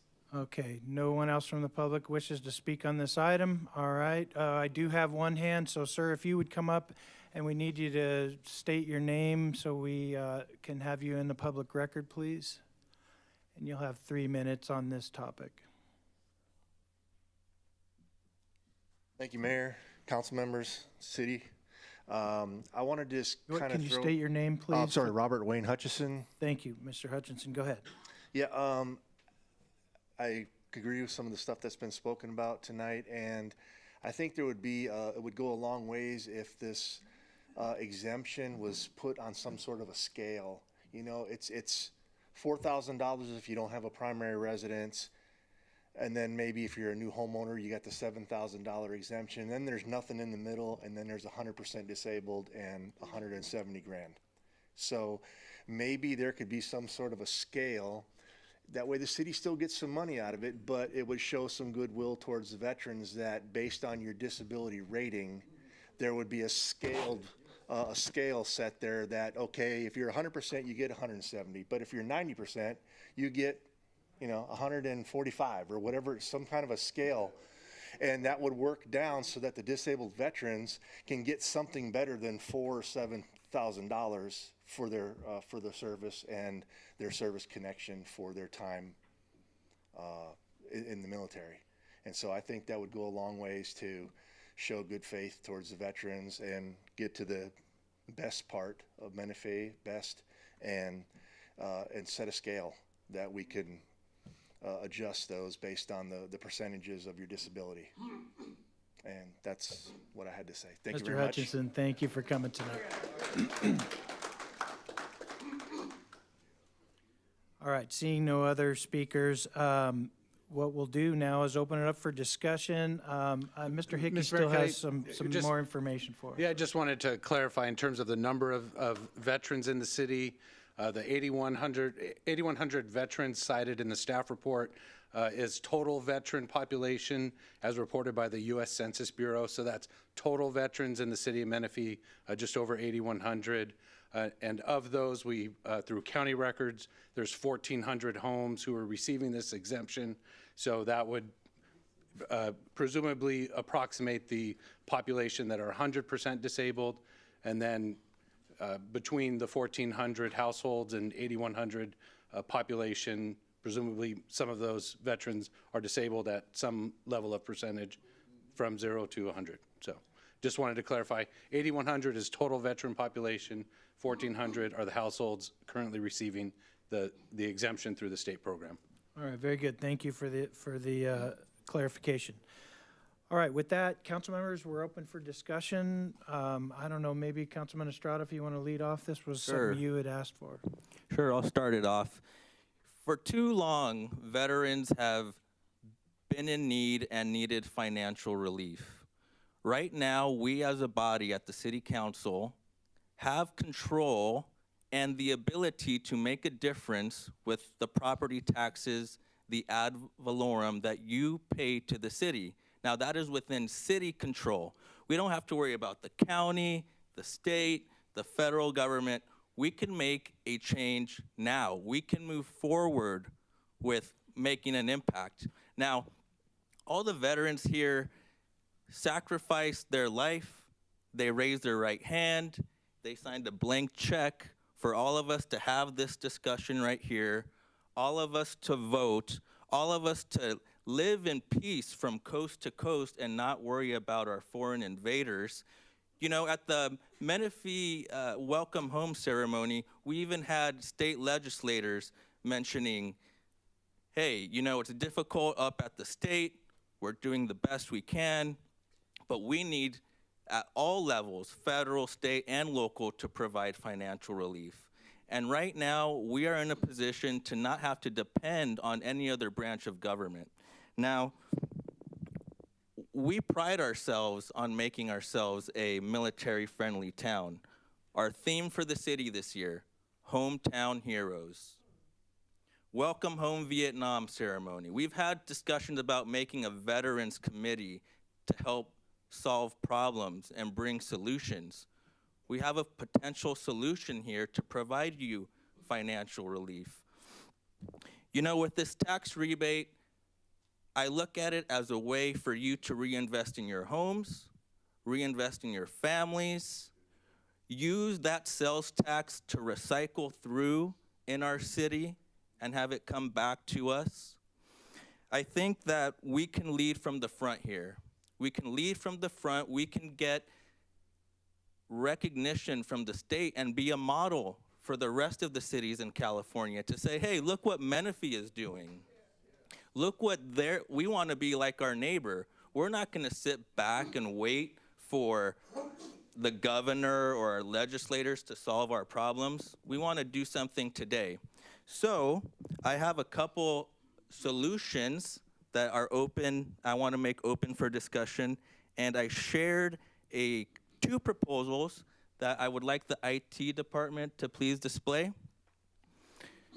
Two proposals, and this is for our 12.9% ad valorem property tax that the city is in control of, a tiered rebate for disabled veterans, and I put a couple examples there in increments of 10. Now, the disabled property tax exemption doesn't go far enough. You're gonna be covered for your first $100,000, $200,000 in property tax, that'll be exempt. But but no house in California is worth $200,000. Your homes are worth $500,000, $700,000, $800,000 here in this city. So what's gonna make up that difference? This proposal would cover the difference of the exemption already in place. For 100% disabled, a 100% rebate. In a tier, for 70% disabled, 70% rebate. 50% disabled, 50% rebate. 10% disabled, 10% rebate. There is nothing for disabled veterans unless you're 100%. But there's more of you out there. You shouldn't just have to be 100%. There's 10%, there's 50%. Now that's one proposal. The second proposal is opening it up to a wider range of veterans, not just disabled, all veterans. Receive a baseline 10% rebate. Now, why baseline 10%? It just mirrors the standard discount received throughout retail and restaurants and anywhere else you go. Small businesses, they're willing to sacrifice 10% of their finances to help veterans. I'm open to suggestions on these rebate tiers, but these two proposals are just to get the conversation going.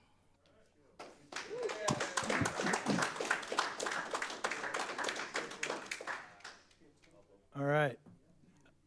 Remember, we're talking to each other up here, and that entire time you spoke to the audience. Let's have a conversation here. This isn't grandstanding, this is a conversation. All right, Councilman Carwin. I'm here to work with you. Well, let's work together. But I work for them before I work for anyone else. Okay. That's decorum. Councilman Carwin's in the queue. Yeah, my question is just from a legal standpoint. Is this something that we do have the authority to do? Because here's my concern. I mean, we support our veterans. We love our veterans. We come out all the events. I don't think that's just lip service. I think the veterans know that the city of Menifee supports them. But what I'm concerned is if do we have the authority to just vote as a council for a rebate to a particular group within our city? Is that something that's legal that we can do? And I saw something in the staff report about a Prop 218 election that would be required. Can you just expound on the legality of what the proposals are and if we have the authority to do it? So to begin with, in the end, yes, the city council can choose for a policy reason to provide a subsidy back to a group of citizens in the city. I want to be clear, though, that the way that works is not a discount off the tax bill. The tax bill can't change. We don't write up the tax bills. The county writes up the tax bills. So the way it would work is veterans would come and apply to the city for a rebate of the tax, of an amount equal to the tax the city would receive from the tax bill. So imagine a dollar gets collected in tax by the county assessor, and 12.9 cents of that dollar finds its way back to the city of Menifee's coffer. And then when it gets to the city of Menifee, then somebody veterans can apply to the city of Menifee for a return of some portion of that money. That's the way mechanically this works. And then last, as to your question about Prop 218, that was when Ms. Cornejo was referring to the other types of assessments, special assessments such as CFDs, taxes that aren't actually based on property value. And if we were to try and create a rebate or a preference for veterans for those types of taxes, we would have to go out to a landowner election process. But this ad valorem tax, not subject to that process. Thank you. That's good clarification. And I like where you're going with that, and I even like the suggestion of, doing it a proper way.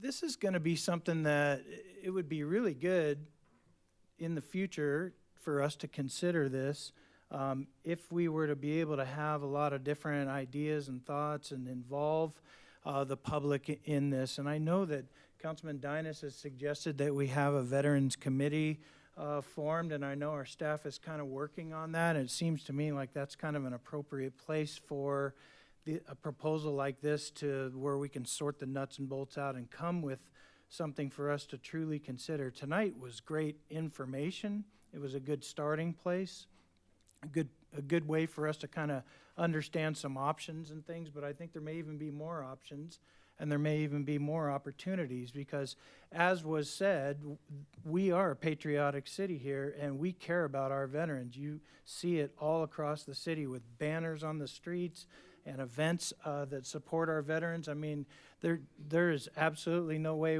any of us would think that we wouldn't want to help our veterans. All of us want to do that, and we all appreciate them.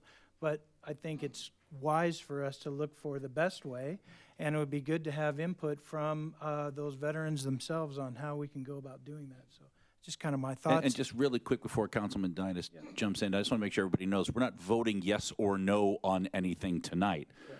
This, so this isn't a thing where we go, oh, the city council left and they didn't approve this. We're discussing whether or not we want more information on it. That's right. You're absolutely right. Staff's asking for direction of whether we want to move forward with something, or they're looking for direction. So you're right. There is nothing for us to vote on tonight. All right, Mayor Pro Tem. I'm sorry. Dean, I don't know why you're not showing up on here. I didn't know I was speaking yet, but I will do it anyway. So let's start with Councilmember Sobek, because she is in the queue, and then we'll take Mayor Pro Tem next. I don't mind letting Mayor Pro Tem go. Okay. He is a veteran, right? He should go, right? Anyway, thank you for your service too. Thank you for being here tonight. As this is important to us, that's why it's on the agenda. I want you to know that. We are a city that honors our military heroes, our veterans, and our current military men and women. I have a son who is 51% disabled from the military. I want you to know that. And he's doing very well as a nurse, and I'm very proud of him. And so as I read over this report, though, I had some other thoughts. And I see we have our chamber president here tonight. So I'm going to share this thought that I had. I went online and I started looking up other cities and what they're doing for veterans. So I did a bunch of research. And some things that we can do every day is, this is with our chamber, working with our businesses. We could have a sticker or logo in every business owner's window that says, thank you for serving our country and protecting our freedoms. And if you show your ID, you get a discount. Ice cream, meals, whatever it is. It's something that our chamber can do, and that would be something to help them with pocket expense every single day if they go out. I happened to talk to a mom on Sunday whose husband is deployed and has 5 children. And I asked her, what can cities do to help you? She says, in most cities that I go to, there's a YMCA. She goes, for some reason in California, there's not, where we live, there's not a lot of YMCAs. And she says, if I was living on base, I have an instant family when my husband's deployed.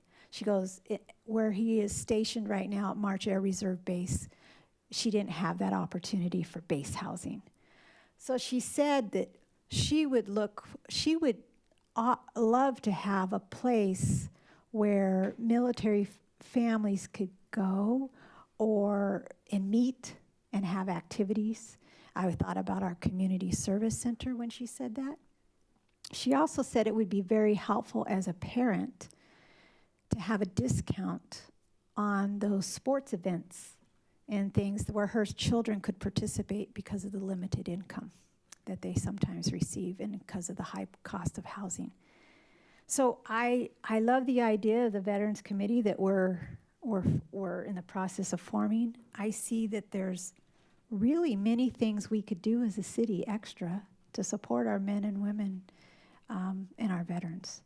And so I'm glad our chamber was here tonight, that I could share a little bit of that research. Then maybe it might be something that they could work on as a chamber with our local business owners. I would love to see that discount. I've been asked if we could have more Gold Star parking in certain parking areas. So that's something that we could do as well. I know that our police station has a Gold Star parking space. Maybe it needs to be bigger than that. I don't know your lingo, and I don't know all the levels and everything. I know we have Commander Kano here tonight, sitting in the back, who is our VFW commander. It was mentioned earlier by our public speaker to have a place to help our veterans fill out their qualification forms for disabled. I do know personally he and a committee member have done that, and they do that with the VFW. VFW 1956, if you're a veteran, I hope and you're in the city, I hope you belong to that VFW. It's an awesome group. So careers and jobs, I know that we have our military office at MSJC. MSJC does amazing things to help our veterans with their education to get better jobs. So I don't know if we need that information out better, that people have that information, but I see that this is a wonderful conversation that we got to start tonight. I got to share a few things. We got to hear from Councilmember Estrada on some thoughts. I would like to know from staff for direction moving forward, if we were to move forward with some kind of discount on that property, how much time does that take with staff, and how much is that going to cost? Is it the cost element for city staff? Do we have to hire a new employee to be able to handle something like that in our finance department? So I don't have those answers. You just brought us a little bit tonight, and so those are just a few of my thoughts. And if you want to see the list of ideas that I gathered that we could do as a city, come and see me afterwards, because there's a lot of things we could do to help our veterans. All right, very good thoughts. Mayor Pro Tem Dinas.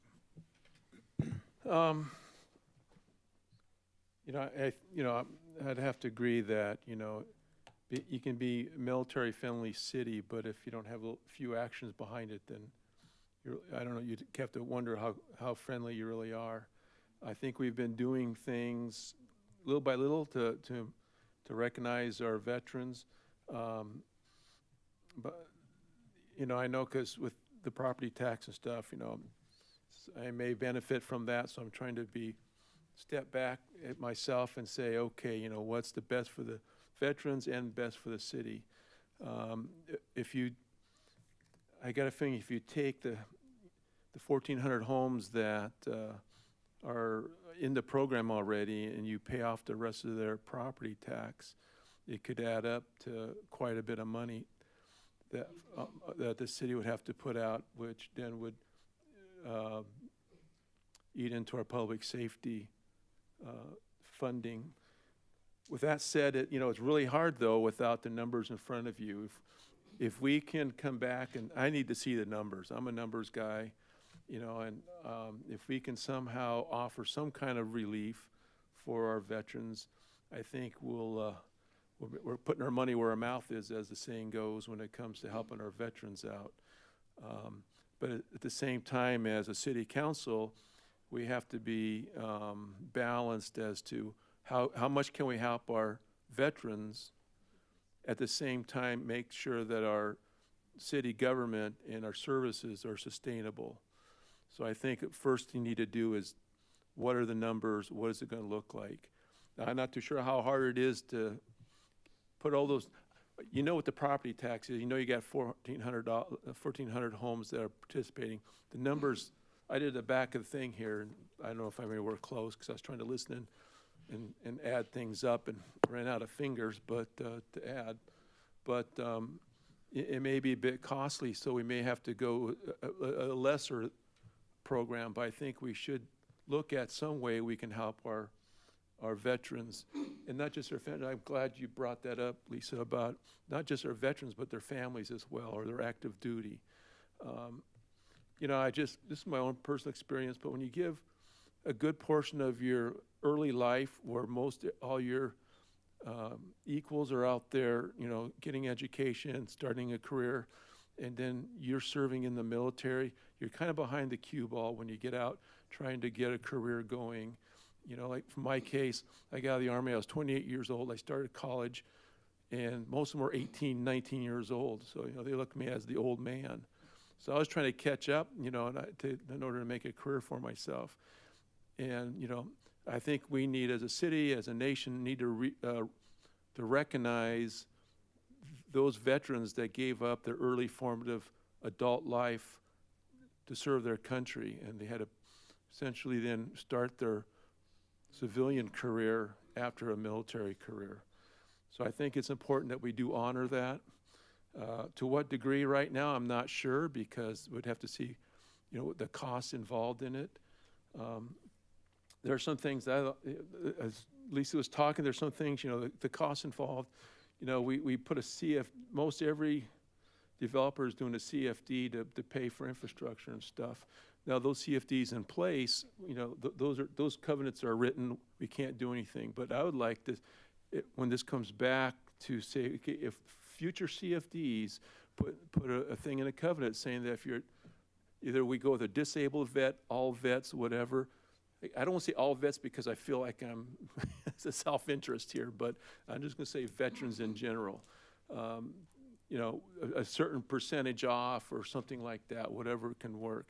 And then we could do that with all CFDs going forward. That would give our future Menifee residents that are veterans the ability to buy a home and make Menifee their home here. The other thing with the discounts, it'd be great if all of our city functions and activities we do for our youth and everything would come with a steep or no cost to active duty families. I know that, and I agree, because in my case, I had one son when I was in the military. It wasn't for, you know, the things going on base, then we wouldn't do much of anything. You know, everything was geared around that. But if you live on a base that has that kind of stuff, you're good. But if you're living on the economy, you're kind of on your own. So I like to see that included as well. And that leads me to what I had originally asked for earlier for the staff to look at as a Veterans Advisory Committee. A lot of those things that we're dealing with tonight would be a great place to have a committee of veterans that live in Menifee to look at these things and make recommendations to this council. Our veterans are the ones that lived it and are still living it, and they're the best ones to give us the firsthand experience and the firsthand suggestions as what the city can do to improve the quality of life for our veterans and serve them for serving us for all those years. So that's what I think, you know, it's not that we're kicking this down the road or saying no, but I think as it's right now, it's like, let's kick it back to staff and see what we can do. How much money do we have that we can do it that won't jeopardize our city finances? and then look at, and let's not focus just on property tax, but let's widen it to where it's just not the veterans, but their families as well that can participate in it. Because, you know, my wife's an Army wife, and she knows what it means to sacrifice and be there by herself. So they deserve us. This is for brownie points when I get home tonight, but they deserve as much as, you know, as the veterans do sometimes. So, anyways, I've spoken my piece. I think we should kick it back to staff, see what they can do, see what the numbers are, you know, with the different things that the councilman suggested, and see what those costs are, as well as, you know, what would be the admin impact of, you know, trying to, because we're going to have to, the veteran's going to have to come in and show that their disability, or at least that they're a veteran, depending on which way we go. That's going to be initially a pretty huge undertaking, but once it's in place, you know, the initial rush will, you know, will be the time-consuming part. But hopefully, we can put something in place to make it streamlined and simpler as new veterans move into our community. It would be nice to have Menifee on the map in our state, saying this is a home of veterans and those who appreciate them. So that's my speech. Thank you. All right, well said. Next in the queue, Councilman Carwin. Thank you. Well said, Mayor Pro Tem. And it got me rethinking the names of the things we're talking about, some of the things you said, rather than Veterans Advisory Committee, a Military Advisory Committee, because that would allow even family members to serve on it and give input, those kinds of things. And it would, I think the active duty families need as much support as our veterans do in a totally different way. They need community support where the veterans might be, the needs are different, but they fall under the same umbrella. The issue that we're discussing today, did we ever talk about a military ad hoc committee? And so where's that? No, the ad hoc committee, usually those that are Not us. I'm not talking about an advisory committee. I'm talking about an ad hoc, something that would be able to work with staff to go through the numbers, to give suggestions, to do those kinds of things in order to flesh it out, to bring it to council, instead of going back and forth in open session. Or what I had, the reason I was discussing, the reason I was advocating against a full Veterans Advisory Committee or a Military Advisory Committee was because I didn't want to start a whole new bureaucracy. But an ad hoc committee of 2 members of this council to go through the numbers and see the cost-benefit analysis of it in order to hone something and serve as liaison to the military community, is that something that would benefit this program and the ideas that you're suggesting? It's kind of a halfway in between. And so I guess what I would like, ideally, if we had a military ad hoc committee with 2 members of our city council, this is the exact kind of thing that could be discussed there and hashed out and go through the machinations of it to bring it back to city council along with other suggestions. So are you saying that do that as opposed to a Veterans Advisory Committee? I would, yeah, right, because I think the Veterans Advisory, one of the things we noticed was we had that and disbanded it because of logistical issues and things like that. I think a good starting, something we could do immediately beyond, you know, because starting up the advisory committee would require applications and appointments and training and onboarding and scheduling and all of those kinds of things. If we just put together an ad hoc, the ad hoc committee could discuss the Veterans Advisory Committee, frankly.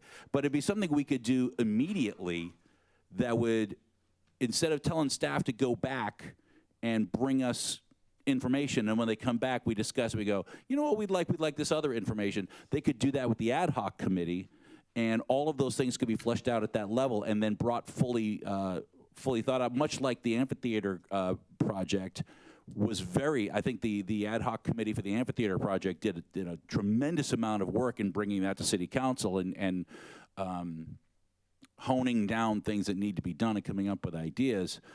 I think the timing of starting a full advisory committee of citizens compared to the rapid response we could have with an ad hoc committee, would be far less expensive, far less cumbersome, and would be far more precision oriented. And that I think that might be something I would imagine that Mayor Pro Tem Dynas and Councilman Estrada would be the ad hoc committee. But that's something I think that this program would benefit through vetting through an ad hoc committee. All right, thank you for that.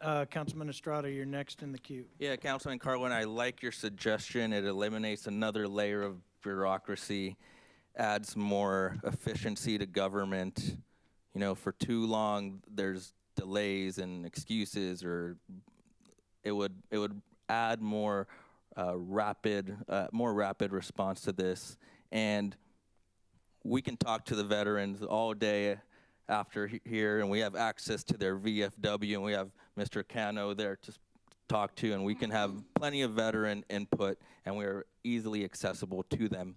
And I noticed in the staff report there was it wasn't a formal recommendation, but I noticed one of the sentences did suggest a cost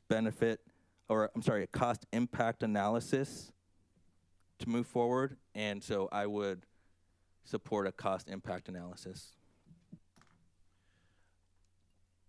Did you have more? Yes, Mayor Pro yes. Tem? Go ahead. Couple things. One, we never had a Veterans Advisory Committee as I requested. It was a group of nonprofits and individuals that got together and tried to serve the community. It didn't work.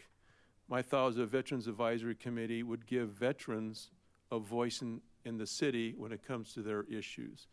That's why I think the advisory committee would be beneficial, much like the Senior Advisory Committee. If we want to do everything ad hoc, we can just pull the Senior Advisory Committee back and just do a Senior Advisory ad hoc, and then to have less bureaucracy if that's what you want. So I mean, because I still think veterans. I try. You know, they're their own breed. I don't know if anyone in this room would agree or disagree, but we're our own breed. We have our own language, as Councilmember Sobek mentioned, and you know, and veterans are more likely to talk to veterans about things. I think that's why it's important to have a Veterans Advisory Committee that would, you know, have veterans there that are in touch with the community, that are living some of the recommendations they're living through right now that could bring it to the council. If you want to have an ad hoc committee that would be a liaison with that advisory committee, I could go for that. But I still think to service and to care for our veterans, advisory committee would be the best way. So I personally prefer to do that. I'd rather have, you know, this group of people telling us than two people here that, you know, 3 years I'll be off. We may not have another veteran on this one to talk to the city staff about that. I want to make sure that we have a voice going forward by veterans of all generations that could come and give their viewpoint from their experiences. So that's why I think advisory committee would be great, and the other ones that could be to vet a lot of these things. So I agree. can Before we, I know Armando chimed in earlier, and I didn't call on him because this conversation's it's good. It's really good conversation among the council. But I know Mr. Melching also chimed in too. So let's hear from you both, and then we'll pick back up where we left off. Yeah, I'll go first. So first, I wanted to say, and I was maybe what Armando's going to say anyway. The Veterans Advisory Committee item is currently scheduled to come back to this council for consideration at the next meeting on April 17th. So that's number one.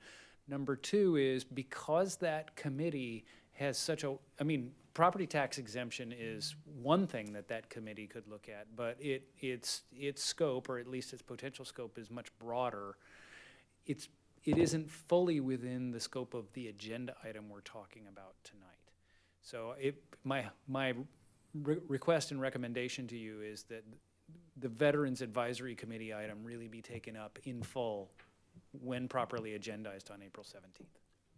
Thank you. And Mr. Villa? Yes, to add to that, I think that the report that we provided to you was designed to create dialogue, and I think it's creating that. We pondered as to how much detail to give you. I think the Finance Bond did a good job of providing some level of detail, but although the issue may seem relatively uncomplicated, it is extremely complicated to develop a program like that, only because we're talking about developing financials, fiscals, the budget for it, and right now there's no budget for that. If we were to start thinking about that, we would need to start thinking about budgeting an amount of money every year to be able to subsidize this program. And right now, all we have is basically allocation from a reserve fund, and that's another point of discussion, whether you're interested in using reserves for this program. So we could definitely come back with more if the council chooses to. I like the idea, though, of vetting the program through a committee so that we can develop more options and really fully understand the scope of the program, because it is complicated to administer. It's going to create a lot of administration, paperwork, and verification. And if the intent is to support the veteran community, you know, we're looking at 1,400 households that take advantage of this program already, but we have 8,100 veterans here. So that means there's about 6,400 veterans that are not taking advantage of any program. So we're leaving them out because they're not homeowners. So, you know, what can we do? What other areas can we explore to make sure that any program that we develop is available to 8,100 veterans that live in Menifee? So that's just some of the ideas that I had, and if you were willing to consider maybe waiting until we develop the ad hoc or the veterans subcommittee, and then working through that committee to develop solutions and the program, we could do that too. Very good point. I got notes all over my page here because it's been such a good conversation. And one of the things I put on here, Councilman Carwin mentioned, is the word military versus veterans, only because there are active folks that are out there, and I know that definition has been bantered about, and so we kind of want to make sure that we're saying the right thing, using the right nomenclature. And I like what Armando's saying about, and thank you, Jeff, for letting us know that the agenda item for creating that committee of veterans and military personnel is coming to us, because we've been waiting for quite a while, and I think that's a great place for this to start and have the conversation there and have information provided for those folks so that we can have an educated conversation and know all the details of it. So I like that. I think that's a great place to start. So that's just my opinion. I don't know if you guys have any more thoughts, any more direction. I would say that because of the complexity of the finances of this item, if we're going to do the Veterans Advisory Committee discussion next meeting, I would like to see if that passes, and if it does, then we refer this item to them to vet through it instead of us doing their work ahead of them. But it would at least be on track. Now, Councilman Estrada brought it up. It's here. Now it's on track. The discussion is being had. And it's not, I was worried about a delay. I didn't know this thing is going to be at the next meeting. So the ad hoc committee is unnecessary. We're doing it the next meeting, so that's fine. So that's what I would suggest, is that we table this pending the vote on a Veterans Advisory Committee, or whatever we call it. And then if that passes, refer this item to them. And if it doesn't pass, bring this item back to City Council. Estrada, do you believe? I agree. Okay. Can I make a clarification? I agree with that. Okay, thank you. Can I make a clarification? I am aware that the city did have a Veterans Advisory Committee right after we became a city. That was one of the first committees. That was who I went to present the idea of the military banner program. So we did have one. I don't know what happened to it eventually, but anyway, I did want to make that clarification. That's what I thought. We had one. I went to their meetings, but there was COVID forward, and a lot of things kind of made it difficult. No, this was right after we became a city. Right after 2008, there was a Veterans Committee established here. So that was a long time ago. So just want to make that clarification, little history there. I blame the Navy guys. What do you blame? I blame the Navy guys. Navy? That one in particular. All right. So thank you, everybody. It was great to hear from speakers. It was great to have good conversation. Staff, I think we have some direction. Our next step will happen at our next meeting, and hopefully this takes some legs and we find some real, true ways to honor and help our veterans every way we can. So excellent. Great conversation, guys. All right, we're going to move to our next agenda item. That's item 12.2, and this is Historic Districts and Preservation of Rural Areas. And I see Mr. Darnell coming to the podium to present. Welcome, sir. Good evening, Mr. Mayor and City Council. I'm pleased to present this. Doug Darnell, Principal Planner, pleased to present this item. I'll give a moment for people to exit the room.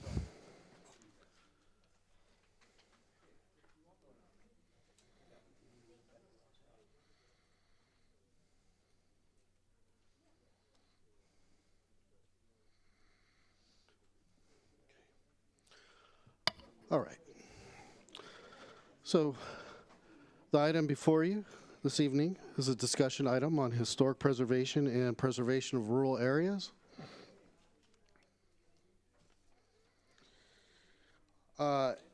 Now, this was originally requested as a future council agenda item in 2022, and it related specifically to preservation of rural areas. The item, the item was then presented to the City Council approximately a year ago on April 5th, 2023.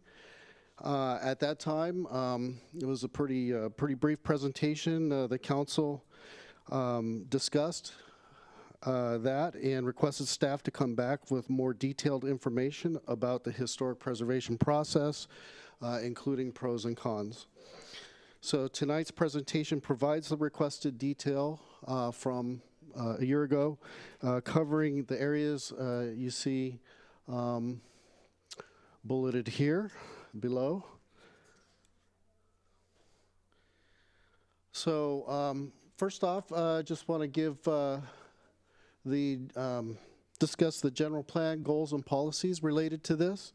And the goals, general plan goals and policies shown here provide for preservation and protection of historic resources. They also address agricultural lands and protection of existing farms and sensitive uses around the farms. We have program action OSC 28. That one involves identifying sites that the city could qualify as historic resources on federal, state, or local registers, and to encourage owners to apply for recognition. And then finally, the general plan also includes a number of policies specifically related to protecting rural areas without any connection to historic preservation. So next, just to give a little overview of what we do have historic-wise in the city, Menifee Valley Historical Association was established a number of years ago with a mission to identify, preserve, and promote the historic legacy of Menifee Valley. We had they established the Menifee History Museum in 2016. And then also the association, along with Board of Supervisors and the city, established a historic markers monuments program, designating 12 different locations and establishing monuments at those locations. You see kind of the main ones bulleted here. Menifee School, Romaland School, etc. And then a number of early farming families also that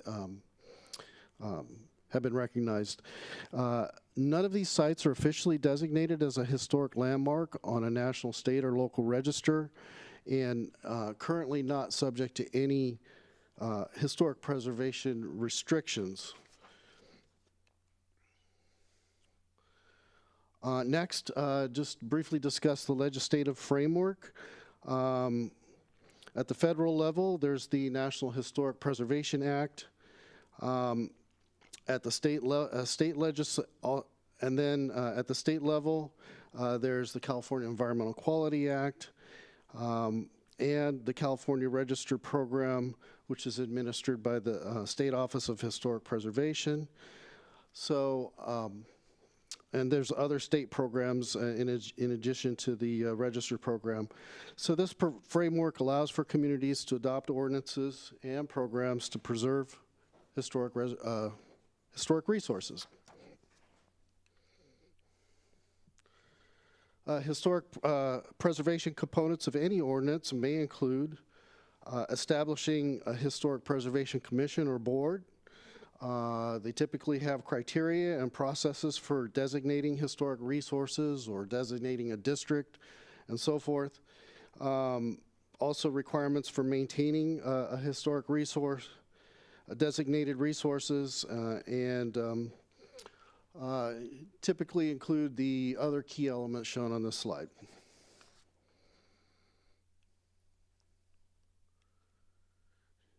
In preparing this report, staff looked at other cities that have ordinances. This table reflects 5 different jurisdictions in the area that have adopted historic preservation requirements.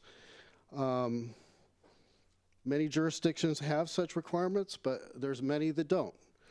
The first couple here, Riverside and Redlands, these stand out as communities that have extensive historic resources.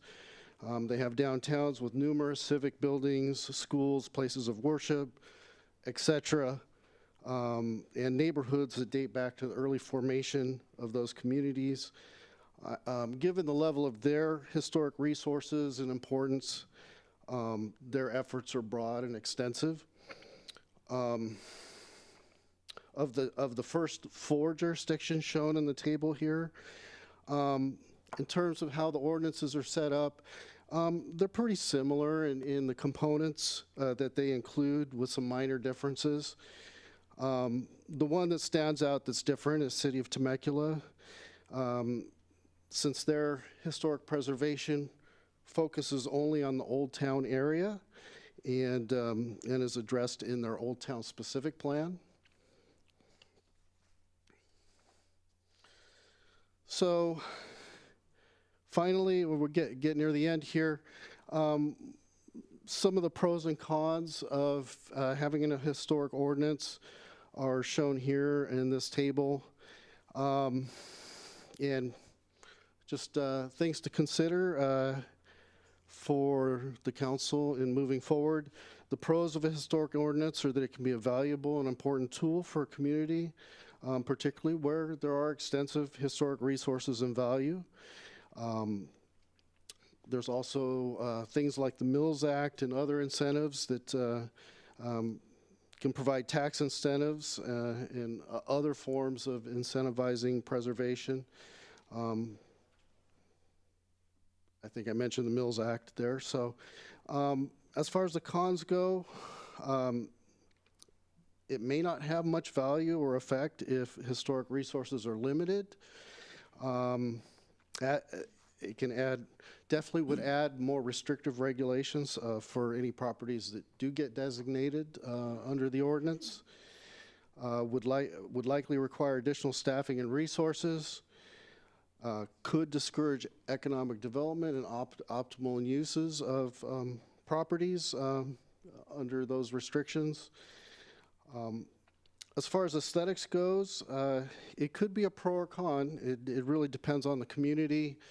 If there's a lot of historic resources that have really great architecture, you're going to want to preserve that and the aesthetic value of that. If there's really nothing that exemplary to preserve, the downside is you're protecting things in place that maybe newer might be better. The other thing is it could be a barrier to housing in the city's housing goals. So we have we provided council 3 different options to look at in terms of moving forward here, providing direction to staff.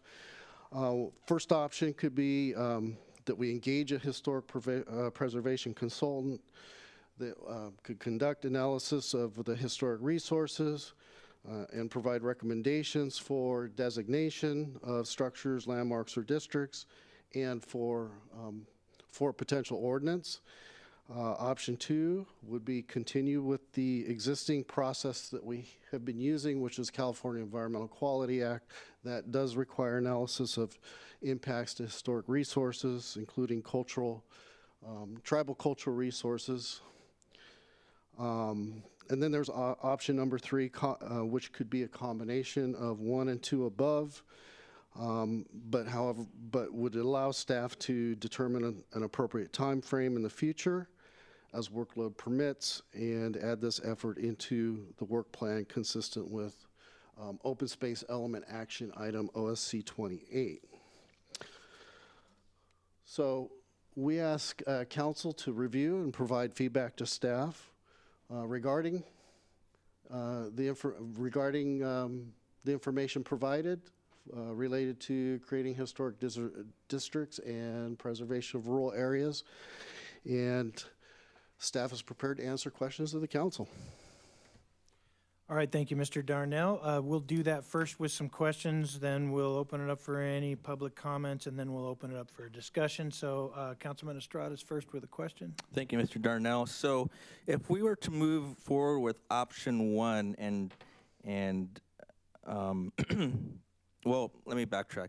If we were to move forward with option 1, is our goal or is it required by the federal government to comply with the National Preservation Act in all instances? Or can we set up our own offshoots with the preservation districts? Yeah, I think really the act just allows jurisdictions to create their own preservation ordinances and standards, and the state does too. I'm not sure exactly what your question is, but it doesn't require us to do anything. So we don't have to comply completely with the Preservation Act. It just provides guidance. Yeah. It really just allows us to do a historic preservation program or an ordinance if we want. Okay. Are there restrictions in that act that?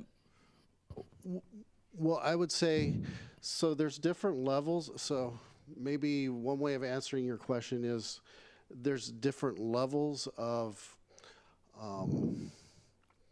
protection or preservation, and as far as when you list a historic resource, or depending on the level of importance of that resource, you have local registers of historic structures, which are basically established by us, City of Menifee, or any other city.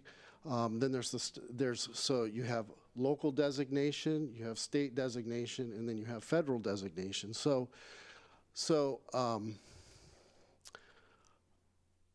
depending on that designation status, if a structure is designated at the federal as a national landmark, let's say, or a state landmark, then it's got that higher level of protection from those higher level agencies. In most cases, most things are going to be a local designation. And I'm not an expert on historic preservation, but that's the best I can answer your question. Hopefully that answers it for you. Yeah, you answered it, and the way I interpret it is we have local control, and there's not so much federal oversight unless it gets the national designation. Correct. Okay. That's my understanding. Thanks. Other questions, council members? Doug, is Menifee certified by the State Office of historic preservation, like as a certified local government? Not at this time. We don't have that, okay. Any other questions, council members? All right, hearing none. Madam Clerk, do we have any requests to speak or any correspondence on this item? No request to speak and no correspondence. All right, council members, we can open up for discussion if you like. I think Councilmember Sobek, this was originally something you had inquired about, and Right, and I had, seen something in the general plan that, meant kind of perked my interest in this a little bit too. I'm impressed with our historical society and the information that they have. And I'm just wondering if it might be time as a city to kind of look at around our city to see if we need to create any historical resources and name them. I just would hate to lose some if we have them. I know that where I live, when I learned about the Kirkpatrick mansion that was there and that it was torn down when Lusk built the neighborhood, I wish it would have been moved somewhere at least and preserved. It is great historical stuff that it had there. So with you, I was actually looking forward to hearing from you a little bit, since you are I think you run, or the chair or the president of the Menifee Historical Association. You and your wife are on that. And so I was kind of looking forward to maybe hearing a little bit of your comments on this tonight as well. well, thank you. I will share a little bit, and my wife and I do serve on that board along with about 7 or 8 other board members. A lot of them lived here many, many years before I moved here 30-something years ago. But I wish we had an old town. I wish we had Victorian homes. I wish we had buildings from the 1800s that were still standing, but we don't. We have a lot of photographs, and like you said, Kirkpatrick had a beautiful Victorian home right over where MSJC is, but it was torn down. And but we know where those locations are. One good thing is that we already have an opportunity to preserve and to recognize those locations. We have 12 historical markers that are out on the site that honor those locations of historical significance and tell the story. And you can go on the website there and learn a lot more about it in depth. But we also have part of CEQA. Our team does meet with development in applications that come where we can mitigate a lot of the impacts and condition those developers to incorporate elements that honor and pay tribute. I'll give you some examples. Legato has Highway 395 on the main course of the road down the middle, where you can walk along and learn about all the different cities from Mexico to Canada. It's the Three Flags Highway. We'll learn all about that, and there will be information for that, but that was something negotiated by our staff with the developer. Over here at the town center, there's an apartment complex that has a bench and a seating area where kids play, but moms and dads can be there, and it has images that are superimposed onto that bench about the family that lived there 100 years ago. Those images were provided by the Historical Association, and the developer was willing to add those to pay tribute. Another one, the Junction project that we know down at south part of town on Hahn and Scott. That project originally was the Bailey home, and he had a water heater that was hand-built out of rock. And it's just kind of a neat thing. And so the developer at the time was conditioned by the county to rebuild and reconstruct that rock kiln and have a kiosk there that kind of explains what that was and how that served as a water heater for the family back before they had any power at the site. And there's just lots of opportunities like that through our CEQA process that developers, that these things are already in place and they cost us nothing. To create a historic preservation commission when we only have a handful of things that are still standing seems like overkill to me. I think it's best to maybe think about just allowing the process that we already have. There is one place that is special, and that's our Sun City area, built in the 1960s by Del Webb. And that shopping center has some very unique qualities to it. And so I don't know if there's a way that we can somehow, maybe staff can help us with this, where we can have like an overlay or something that just always keeps in mind the opportunities to showcase and to honor and to recognize that historic part of our town. And we have a monument there where the King's Inn was. But I also think of places like Quail Valley where we do have a monument. There's a 1918 school that was called the Romaland School right there, but today it's privately owned, and there's a business that has kind of converted it into their operations. But and then there's a couple of homes also that are getting up to 100 years old and getting close to it. And so, but I can tell you that those property owners may or may not be interested in having their home designated as a historic designation by the state or by the national, because it could confound some plans that they have. But as they move forward in the future with development, again, we have that CEQA process. We have that ability when they come into the city to ask them to honor and pay tribute to some of those things.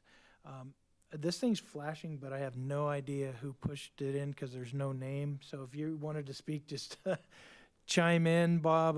That's probably a good pausing point for me right there. But I always enjoy hearing you regale us with the history, and so I didn't mean to cut you off. I just want to let you know I was next. So I mean, did you have more?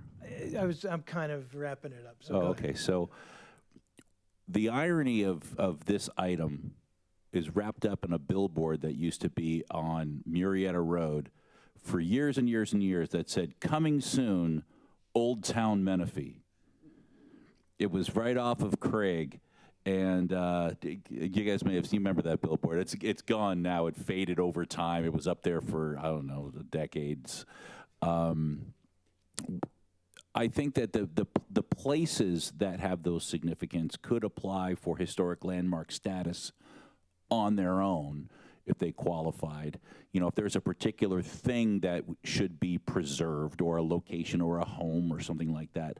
But spending the money on a consultant to go through and say this patch of dirt should always be a patch of dirt regardless of what the owners want, to me is not consistent with what we've been trying to do with the city since we incorporated. And we do have, the mayor pointed out, we do have that mechanism in place that if something does have historical significance, we can compel the developer to take that into consideration and build it in. And, you know, we've done that with outcroppings of rocks. The Boulders project comes to mind, where there's that fabulous outcropping of natural topography that we required them to incorporate into their development. There's other sites where there's been trees or rivers running through. So we do have that, but there isn't a, Frank Sinatra's summer home that exists here that we need to preserve or something like that. And I just think we're still building the things that will be historic in the future. And so I wouldn't want to restrict that. Those are all good points. By the way, I think I mentioned it at our last meeting that there's a project called Adler Ranch. It's over on Antelope Road at Craig. And if you go into their clubhouse, it's for the residents that live there. But that was originally the Christensen Ranch. And we provided, the Historical Association provided some photographs of the family and the old farmstead and all of that. And so it's, again, that's a developer in goodwill saying, hey, we want to honor in our own community. It gives value to our project to pay tribute to that family. So I think that's kind of the right way to go. But so I like that. I like that we are not forgetting our history, and that our staff works with developers to preserve that and honor that, so that I think it makes you more of a community to learn a little bit of history and to preserve that as well. So if I was unaware of really the CEQA process when it came to that. I don't know it really well. Would like to understand that better, how staff does that. So maybe I can meet with you and you can explain that a little bit and how you go about that with developers that want to come in here. I do know that we see I think there's a that. section for it on the mitigated negative declaration as well. Let me just add something. Our city always sends a letter on CEQA projects to all of those agencies like Archeo and then Historic and all the tribes, providing an opportunity to either object or make suggestions or provide input. And so the Historical Association always receives a letter notifying them that there's going to be a project, and if there's anything of historical significance or concerns, there's a contact at the city that they can talk to and all of that. And so, so far there hasn't been anything really that's caused the Historical Association to object to anything, but they have provided some input on some things, and those items got, like the Highway 395 thing, that was something that was added by the developer. Well, that's good to know, because I didn't know I'm glad to hear that staff is communicating with our Historical Association. Yes, absolutely. Yeah, that's great. Councilman Estrada's been patient. Yes, I've been told at the corner of Marietta and Holland that Luther Menifee Wilson still has his barn there, but it's on private property. I don't know if anyone knows the truth behind that, and the mountain range across at the corner of Holland and Marietta was where he did gold mining. So does anyone have a clear answer to the, I've never talked to the property owner.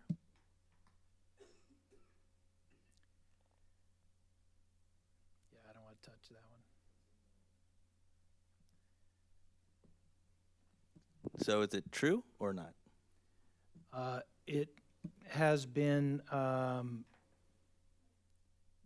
it moved? discredited by many historians, not just here in Menifee, but those at the county level as well, that Luther Menifee Wilson was a miner, and they were nomadic. Most likely, miners have a canvas structure that can be picked up and moved from place to place. Wilson had multiple mines here in Menifee that he would work one, and then when it played out, he'd move to another. So he wouldn't have had a ranch or a spread or something like that. But there are those who really feel strongly about it, whether they want to value their property or whatever reason that causes them to do that, or just the novelty of being able to say, I live in a ghost town or something like that. It might be neat to say, but it's been discredited. So I did. Oh, okay. I did have the opportunity to visit Audie Murphy summer home that was built here and is no longer there. Some people that I knew were renting it and living there, and they showed there was history in the home. There was information in the home. There was an outdoor swim area, patio where they had movie stars come and such. But it's no longer there. It was taken down. So we've lost it. All right, any other comments? I don't know that, I think the direction is let's just kind of continue what we're doing and, go with option 2, which was allow the process to continue. All right, everybody's good with that? Yep. All right, so council members, let's move on. Mr. City Attorney, item 13, anything for a report? Not tonight, Mayor. All right, and item 14, Mr. City Manager? Nothing to report. All right, council members, any future agenda requests? All right, hearing none, we are going to adjourn. Thank you, everybody. It's 8:30, and we hope you have a wonderful night. 8:38. Thank you.